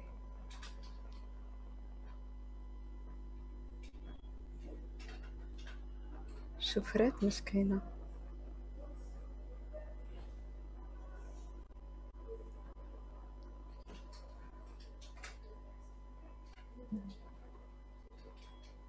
Dis-moi, L'Awar, il reste beaucoup de plaques. Il vous reste beaucoup de plaques. Ça va, ça y est, parce que c'est la partie vraiment, les corticoïdes, c'est une partie parce que très je voulais importante. détailler tout ça, mais apparemment avec la connexion, c'est très difficile. Si vous voulez, on passe aux questions et vous détaillerez concernant les corticoïdes. Il reste pas beaucoup. Hein. Il reste pas beaucoup. Donc, chez les personnes qui font une toux chronique et une hyperréactivité bronchique post-virale, on peut donner une corticothérapie avec des bronchodilatateurs de longue durée d'action, pas de courte durée d'action, mais au dépend d'un suivi clinique et fonctionnel. On le fait systématiquement. Et s'il n'y a pas d'efficacité au bout de 4 semaines, on arrête le traitement. Alors, on a parlé des corticoïdes systémiques on ne doit pas les prescrire systématiquement. Les antifibrotiques, ce n'est pas du domaine du généraliste. D'ailleurs, nous, comme pneumologues, on va discuter au cas par cas lors d'une réunion de concertation pluridisciplinaire, c'est la RCP, pour décider si on doit ou non entamer un traitement antifibrotique. Et ce dernier, généralement, on doit l'instaurer précocement chez ces patients. Voilà. Lorsque le patient fait syndrome d'hyperventilation, bien entendu, on peut s'aider de la psychothérapie, des exercices de relaxation, de la kinésithérapie et de certains médicaments. Regardez les propositions qui s'appuient sur les données connues des précédentes épidémies et dans le suivi après Covid-19. Et qu'est-ce qu'il faut faire? Ici, vous avez des tableaux pour vous dire que vous devez faire pas mal d'examens complémentaires, lesquels rechercher dans certains cas une auto-immunité. Parfois, il est question de savoir que le Covid, parfois, il révèle une maladie préexistante méconnue et déclencher une maladie auto-immune, par exemple. Que certains travaux, par exemple, ils ont suggéré que les patients qui bénéficiaient d'une oxygénothérapie dans le Covid étaient différents par rapport aux autres maladies qui nécessitent de l'oxygène. C'est faux. Il n'y a pas d'argument scientifique pour penser que l'indication de l'oxygénothérapie de longue durée soit différente. Il y a des personnes qui sortent du Covid et ils gardent l'oxygène. Et pour pouvoir garder l'oxygène, il faut la gazométrie. C'est la même chose pour les autres malades, des PCO qui évoluent vers l'insuffisance respiratoire chronique. C'est la même chose. Vous avez également, lorsque une toux persiste au-delà de 12 semaines, rappelez-vous, toujours éliminer les causes chroniques. Éliminer un asthme également. C'est très, très important. Et également, par exemple, il ne faut pas introduire une corticothérapie inhalée systématiquement. Et généralement, la corticothérapie, elle est introduite si le patient a des antécédents d'allergie respiratoire, il a une toux chronique. Vous savez, même actuellement, pour les patients qui font une bronchite chronique post-tabagique, mais lorsqu'on fait une exploration fonctionnelle respiratoire et on ne trouve pas l'indice de dyspnée inférieur à 70 pour pouvoir diagnostiquer la BPCO, et même s'ils sont symptomatiques, le traitement inhalé n'est pas proposé chez eux. Il n'y a pas de recommandation. Alors, vous imaginez un Covid, même si les patients font une toux chronique, il n'y a pas une indication formelle pour ce traitement. C'est important. Il n'y a pas de données. Ce que je voulais vous dire, c'est qu'il n'y a pas de données formelles. Mais c'est vrai que lorsqu'on est confronté à certains patients, ils sont symptomatiques, on est obligé de donner. Vous donnez, mais vous réévaluez. On ne donne pas sans réévaluation. On réévalue toujours le patient. S'il n'y a pas amélioration, c'est qu'on est passé à côté d'autres choses. Alors, l'essentiel pour vous, les symptômes prolongés au cours du Covid peuvent survenir même chez les personnes ayant fait une forme peu sévère. Les symptômes, ils sont polymorphes, ils fluctuent sur plusieurs semaines. La majorité des patients peuvent être suivis en soins primaires. Les symptômes les plus fréquemment rencontrés, n'oubliez pas la fatigue, les troubles neurologiques, cardio-respiratoires, ORL, etc. Devant un patient qui présente des symptômes prolongés, il faut d'abord éliminer une complication de la phase aiguë, une décompensation de la comorbidité sous-jacente ou une autre cause de COVID pour dire que le malade fait une COVID là. Un examen clinique approfondi est indispensable et il faut céder d'échelle un bilan paraclinique parcimonieux. Cet examen approfondi est nécessaire pour porter un diagnostic en rapport avec ces symptômes prolongés. L'écoute est empathique, explore le patient dans sa globalité. Le médecin traitant est au centre de ce dispositif. La stratégie diagnostique doit être personnalisée, centrée sur la personne, en l'accompagnant et surtout selon la disponibilité des professionnels spécialistes et des examens complémentaires. Il convient d'inciter les patients à apprendre à s'autogérer, connaître leurs limites. Quelqu'un qui présente après le Covid dyspnée d'effort, on ne va pas lui demander de faire le marathon. Les traitements actuels sont essentiellement symptomatiques. Il n'y a pas de traitement spécifique. La rééducation, elle est très, très importante. Les kinés, ils sont importants. L'apport et le support psychologique également. L'exploration des troubles anxieux et dépressifs, il faut les prendre en charge par psychologue et s'il n'y a pas résultat par le psychiatre. Vous savez, les personnes qui ont séjourné en réanimation gardent des séquelles psychologiques, je pense, et la majorité vous disent qu'ils sont indélébiles. Malgré un recul encore limité, l'évolution observée alterne des phases d'exacerbation, de récupération. L'évolution se fait en règle vers une amélioration à un rythme variable. Vous dites variable selon les patients. chaque patient va évoluer à son propre rythme. De nombreuses questions scientifiques persistent concernant les aspects épidémiologiques, physiopathologiques et thérapeutiques. Et actuellement, il est important de faire des travaux pour l'étoffer et pour avoir des recommandations. Moi, c'est ce que j'avais à vous parler. Il y avait un problème de connexion. J'étais obligée d'éliminer pas mal de plaques et je donne la parole à l'assistance pour les questions. Dites-moi, est-ce que vous allez leur transmettre la communication? La communication, je peux Oui. mettre les liens, mais la communication elle-même, c'est pas possible. Ok, d'accord. Si Non, vous- parce qu'il y a la partie, comme la partie des, là où il Vous y a voulez les recommandations les thérapeutiques? échelles, là où il y a les échelles et tout, c'est intéressant pour eux. Si je vais Allez. faire non, docteur Bougam, je vais faire une présentation centrée sur leur pratique. Et je vais D'accord. vous l'envoyer. Oui, Vous l'envoyez, d'accord. oui, Merci. je vais l'envoyer. Merci. Maintenant, l'assistance, ils écrivent leurs questions parce que si j'ouvre les micros, il y aura du chahut et ça, on va être perdu. S'il vous plaît. Alors, la première question, il y a quelqu'un qui a un problème le sang. Oui. Le docteur Ben Merzouk précise que pensez-vous de la prescription du Valium qui est un dépresseur respiratoire? Alors, actuellement, il n'y a pas de recommandation dans ce sens et il ne faut pas le préconiser. Il peut être très dangereux. Donc, mais est-ce qu'il est donné? Est-ce qu'il n'est pas donné? Quand faut-il le donner? Pardon? Quand faut-il le donner? On ne le donne pas chez ces patients. Il n'y a pas de recommandation dans ce sens. Il n'y a pas de recommandation.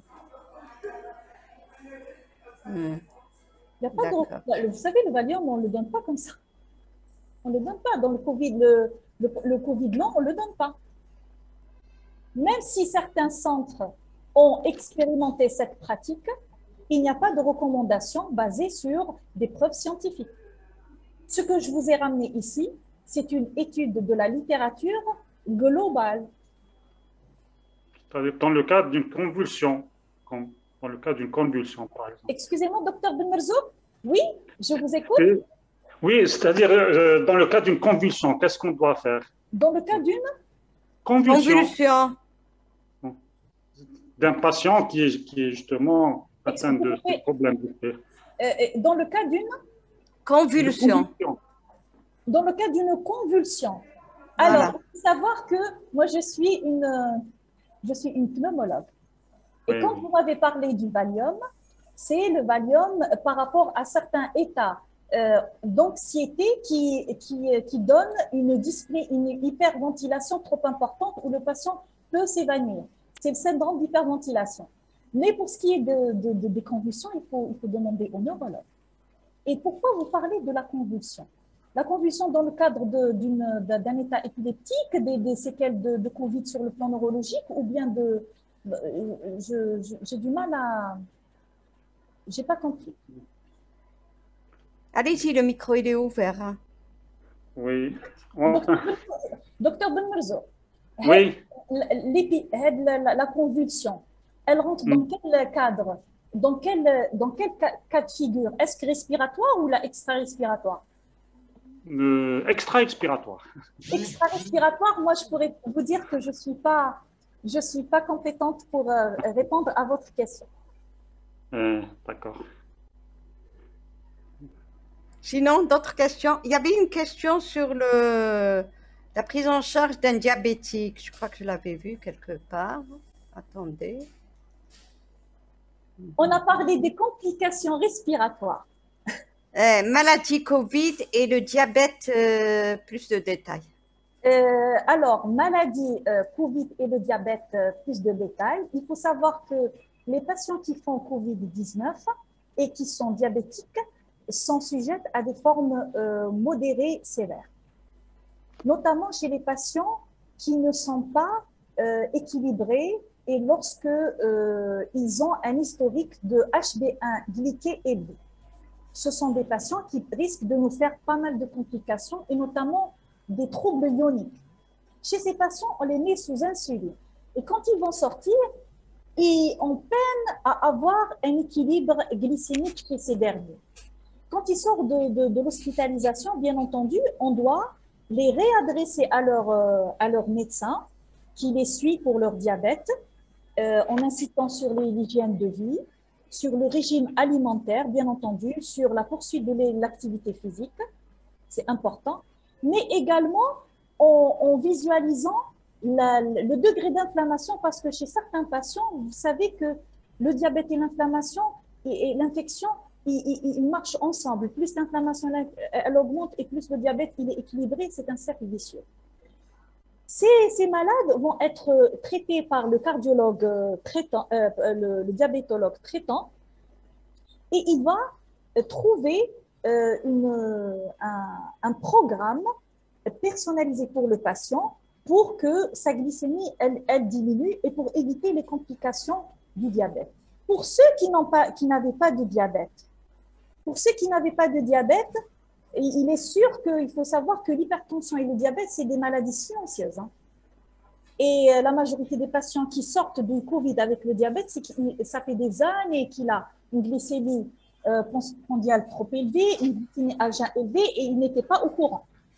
Et ces patients, quand ils sont admis à l'hôpital, généralement, c'est des patients qu'on doit équilibrer avec de l'insuline, notamment dans les formes sévères.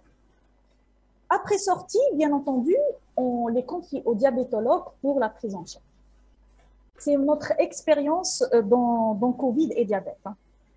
Pour plus d'informations, il faudrait demander à un endocrinologue ou bien un diabétologue pour ça. J'espère avoir répondu à votre question. Il y a eu une formation dans ce sens qui a été diffusée pour tout le monde. Il y a eu une formation dans ce sens par rapport au diabète faite par le professeur de Baïbia.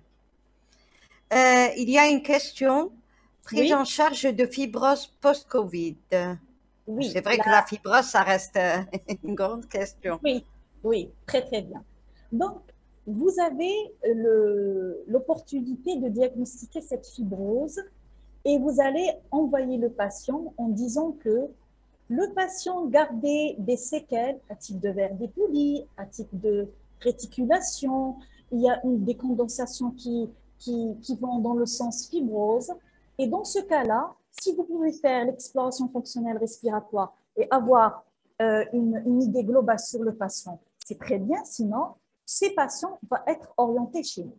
Quand ils vont être orientés chez nous, ce ne sont pas toutes les fibroses qu'on va mettre ces corticoïdes.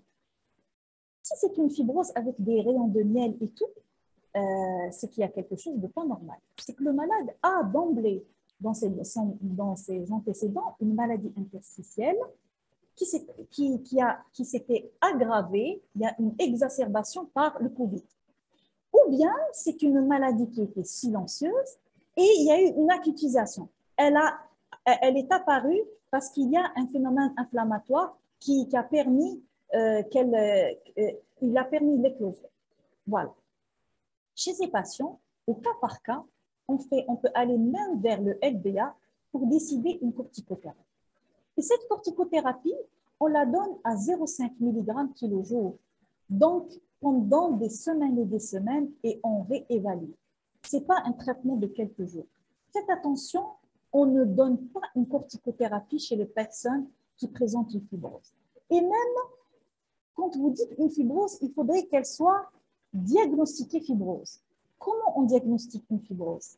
C'est sur une radiographie, une imagerie du thorax, haute résolution, coupe millimétrique, c'est-à-dire un scanner très performant pour voir l'étendue de cette fibrose, le type des éléments élémentaires, les images élémentaires sur ce scanner pour décider. Donc, la prise en charge de la fibrose, si elle est diagnostiquée, elle relève beaucoup plus du spécialiste. Et le spécialiste, il décide une corticothérapie en concertation. L'antifibrotique, il se fait également par le spécialiste et non par le généraliste. Le plus important, c'est d'avoir diagnostiqué le malade. C'est excellent pour nous. Très bien. J'espère avoir répondu à votre question. Si cette personne qui a posé cette question veut plus d'informations, vous pouvez lui donner la parole. Hein.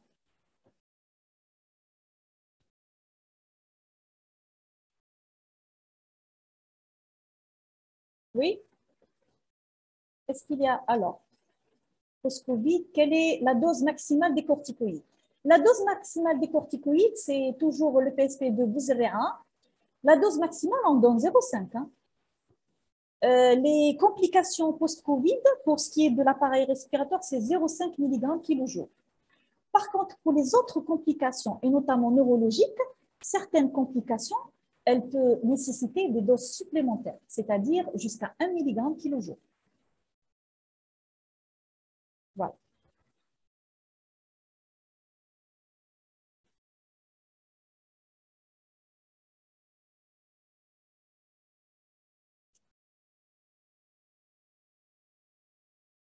Alors, il est proposé de la prescrire à la dose de 0,5 mg kg, ce que vous voyez ici, en arrondissant.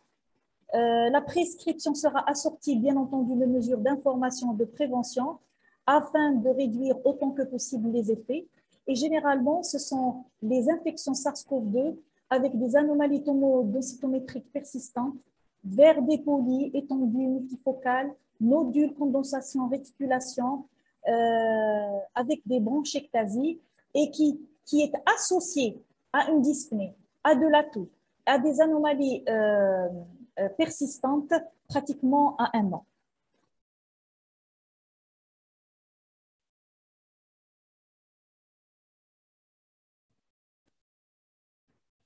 Je vais voir si vous avez posé d'autres questions.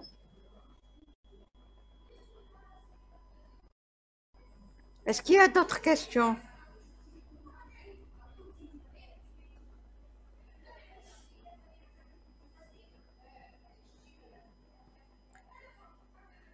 Alors, pour le support d'information, je me suis mise d'accord avec Dr Gougen pour vous envoyer via elle une présentation où je vais vous donner toutes ces informations. Hein.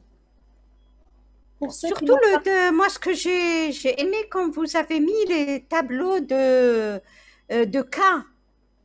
Ça, c'est vraiment bien orienté et c'est bien de les avoir. Mais bien sûr. Mais vous savez, docteur Gougen, ma présentation, elle est axée sur le généraliste. Et le généraliste, il a une fonction dans cette pyramide de soins. Sa fonction, c'est de faire le tri pour amener certains patients à bénéficier d'examens complémentaires beaucoup plus sophistiqués ou bien d'une thérapeutique spécifique. Lui, s'il arrive à éliminer des causes ORL, une cause d'anémie à la dyspnée, une cause d'une allergie, d'une toux chronique, s'il arrive à diagnostiquer syndrome d'hyperventilation, s'il arrive à ne pas prescrire abusivement une TDM thoracique, nous, on aura gagné à travers cette présentation. Bien sûr, mais bien sûr. Mais bien sûr. Moi, je m'attendais à beaucoup plus de questions, surtout dans ce domaine. Je m'attendais vraiment à beaucoup plus de questions. Questions de routine, de situations vécues. C'est une déformation qui a été demandée énormément. Vous pouvez écrire vos questions, s'il vous plaît. Je leur ai dit, je leur ai mis. Oui, il y a pour le moment 50 participants. Ils étaient plus nombreux avant, au début. Oui, ils étaient plus nombreux. Oui, mais je pense que le problème de sonorisation, le problème de coupure, et puis on est en notre deuxième formation depuis le mois de septembre, on a repris. Oui. Je pense qu'il y a l'habitude aussi. Alors, prise en charge des toux chroniques post-Covid. Vous pouvez répéter, je ne vous ai pas entendu. La prise en charge des toux chroniques post-Covid. La prise en charge de la toux chronique post-Covid commence par identifier l'étiologie, docteur.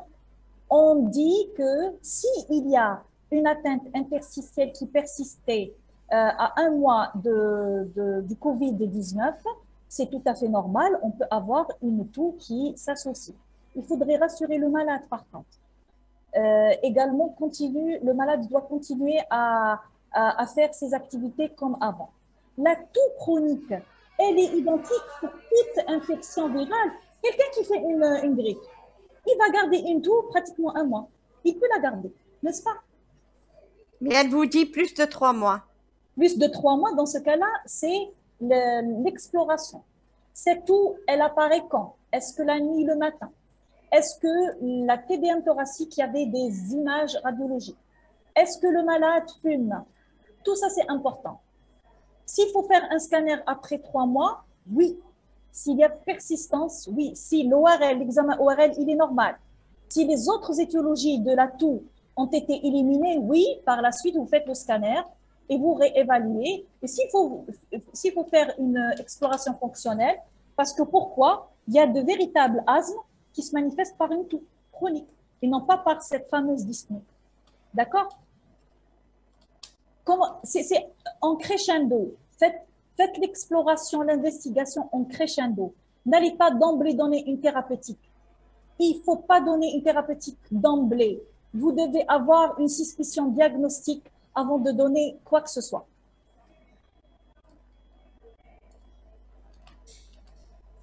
Alors, quelle est la place des antitussifs dans la prise en charge de la toux et quels sont les risques d'une prescription précoce d'une corticothérapie? Alors, la prescription précoce d'une corticothérapie, dans certaines études, ils ont trouvé qu'elle avait un bénéfice très important sur le plan clinique et sur le plan fonctionnel, respiratoire et même scanographique. Ils ont retrouvé que les personnes qui ont pris une petite cure de corticoïdes de 5 jours, mais chez qui il y avait une atteinte respiratoire, sur le plan scanner, ils étaient symptomatiques et tout, il y avait une amélioration. Pour ce qui est des antitussifs, il n'y a pas de recommandation également. Il n'y a pas de recommandation et l'antitussif, parfois, il peut masquer certaines bronchopathies chroniques et il n'est pas indiqué dans la BPCO. Faites attention chez la toux chronique post-Covid chez le fumeur. Ne prescrivez pas un antitussif. Qui doit bénéficier de la réhabilitation? Vous savez que tout patient qui a fait un Covid sévère et qui reste symptomatique, et tout patient qui a bénéficié d'une hospitalisation soins intensifs doit bénéficier d'une réhabilitation. Et le plus précocement possible, hein, parce qu'elle va limiter les symptômes du Covid là. Et si le patient fait Covid là, la réhabilitation également a son intérêt. Réhabilitation, c'est quoi? C'est lui apprendre à respirer, c'est améliorer la fonction respiratoire en améliorant le volume courant par le jeu de muscles. C'est un programme personnalisé où la nutrition, on va lutter contre la dénutrition, on va l'aider sur le plan psychologique. C'est tout ça c'est important. Tous peuvent bénéficier d'une réhabilitation, mais cette réhabilitation à la maison, on peut la faire. Elle peut être vulgarisée à domicile. Exercice simple. Chez les patients qui font, par exemple, qui font la prière, c'est une forme de réhabilitation. Quelqu'un qui fait le ménage, quelqu'un qui part au travail. Mais les gens qui restent devant leur micro, c'est difficile. Donc, l'activité physique, elle est importante. Et ceux qui sortent de l'hôpital, s'ils n'ont pas une limitation importante sur le plan cardiovasculaire, il y a risque sur le cœur, vous leur dites de marcher, vous leur dites de faire plein d'activités, c'est important. Mais pour ce qui est du programme de réhabilitation hospitalier, on le fait au cas par cas et on va identifier les personnes qui ont le plus besoin de ça, et notamment les personnes qui ont séjourné en réanimation. C'est le docteur SM3. C'est ça. J'espère avoir répondu à votre question. Répondez-moi si vous avez d'autres questions, docteur. Le médecin qui a posé la question, qui doit bénéficier de la réhabilitation.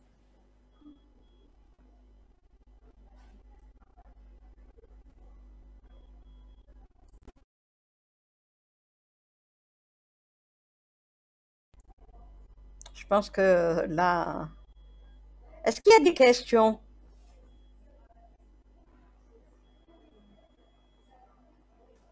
Donc, Docteur Gougam, est-ce qu'il y a des questions? Non, pour le moment, non. Donc, je pense que si vous voulez qu'on arrête, on arrête. Je ne sais pas. Pour un malade qui a subi une chirurgie pulmonaire. Une malade qui a subi. Chirurgie pulmonaire. Docteur Ben Merzouk, pour un malade qui a subi une chirurgie pulmonaire. Alors, docteur Ben Merzouk. Docteur Ben Merzouk, il a posé quelle question? Attendez, Je ne sais pas, il a dit pour un malade qui a subi une chirurgie pulmonaire. En post-Covid? J'ai réactivé le micro, docteur Ben Merzouk. Docteur Ben Merzouk, vous avez la parole. Réactivez votre micro. Docteur Ben Merzouk, réactivez votre micro. Oui, c'est ça.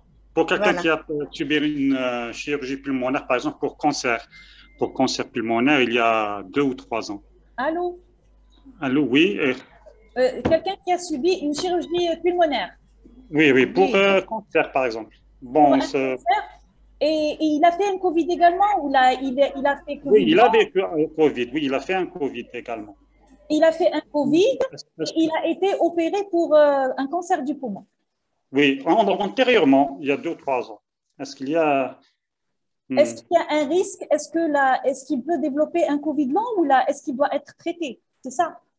Et c'est-à-dire comment faire la part des choses pour la dyspnée. Oui. Pour la dyspnée, très très bien. Le patient, rappelez-vous, lors du bilan initial, vous allez l'interroger. Vous allez lui dire comment vous avez fait le Covid-19 et est-ce que vous avez des antécédents. Lui, il va vous dire, il a été opéré pour un cancer du poumon, il a été opéré, donc soit une lobectomie, bilobectomie ou la pneumonectomie, et également, il présentait déjà avant le Covid une dyspnée. Oui, c'est ça. C'est ça. Donc vous avez un moule du patient. Comme à la belle, comme le malade, comment il est. Il n'est pas naïf. Il n'a pas, c'est ce genre de patient, il a une pathologie respiratoire. Et du moment qu'il a une pathologie respiratoire, donc qu'est-ce qu'on va dire? On va dire qu'il a un trouble restrictif parce qu'on lui a amputé un poumon ou un lobe et il s'est compliqué de Covid. Il a fait le Covid et il est en droit de faire la dyspnée et d'augmenter la dyspnée qui était présente avant. Pour ce qui est de la dyspnée qui était avant, on dira qu'il y a eu une exacerbation de son insuffisance respiratoire chronique après avoir fait l'intervention chirurgicale, après qu'il lui ait enlevé tout un poumon. Et actuellement, elle s'est aggravée parce qu'il a fait le Covid. Là, on va le mettre dans ce cas de figure. Et pour le traiter, qu'est-ce que vous pouvez traiter quelqu'un? C'est quelqu'un qui a un seul poumon et il est tombé malade. Le risque, c'est de faire quoi? C'est d'arriver à l'insuffisance respiratoire chronique nécessitant l'oxygène. Oui, merci. Qui doit, bien entendu, avant de le mettre sous oxygène, il faudrait documenter, hein, c'est-à-dire faire une gazométrie. Je ne veux pas vous parler de ce cas de figure où c'est trop spécialisé. Je voudrais seulement vous informer que la première ligne pour prendre en charge Covid lent, c'est de l'identifier. L'identifier, c'est de l'interroger bien le malade. Interroger le malade sur ses antécédents, sur l'épisode initial, sur les retentissements de ses symptômes, apprécier ces symptômes à leur juste valeur. Ensuite, commencer par examiner le malade, faire certains examens complémentaires. Mais quand vous allez les faire, c'est pour un but. Un but. Vous voulez éliminer rapidement quelque chose, ou là vous avez une suspicion. Et certains traitements peuvent être donnés et je suis sûre que vous êtes confronté à la situation où le malade arrive et il est symptomatique, il vous dit « je ne peux pas sortir de votre consultation sans traitement. Donnez-moi un traitement. » Et la majorité, y compris moi, avions donné les bronchodilatateurs et les corticoïdes inhalés. Mais il faut réévaluer. Et les études par la suite nous ont appris qu'il n'y avait pas d'amélioration. Et les malades qui s'amélioraient, c'était les malades qui avaient l'asthme qui ne le traitait pas avant, c'est les malades qui avaient une BPCO, ou bien c'est des malades qui avaient une hyperréactivité. Et toute infection virale, que ce soit grippe ou Covid, elle augmente l'hyperréactivité préexistante. C'est des personnes qui font une hyperréactivité avec une toux chronique. Des malades, on peut leur donner les corticoïdes inhalés, oui. Mais au-delà de ça, non. Tout doit se reposer sur une base solide. Ok. On va arrêter ici, professeur. Hein. Professeur. Oui, je vous écoute, docteur. On va arrêter ici.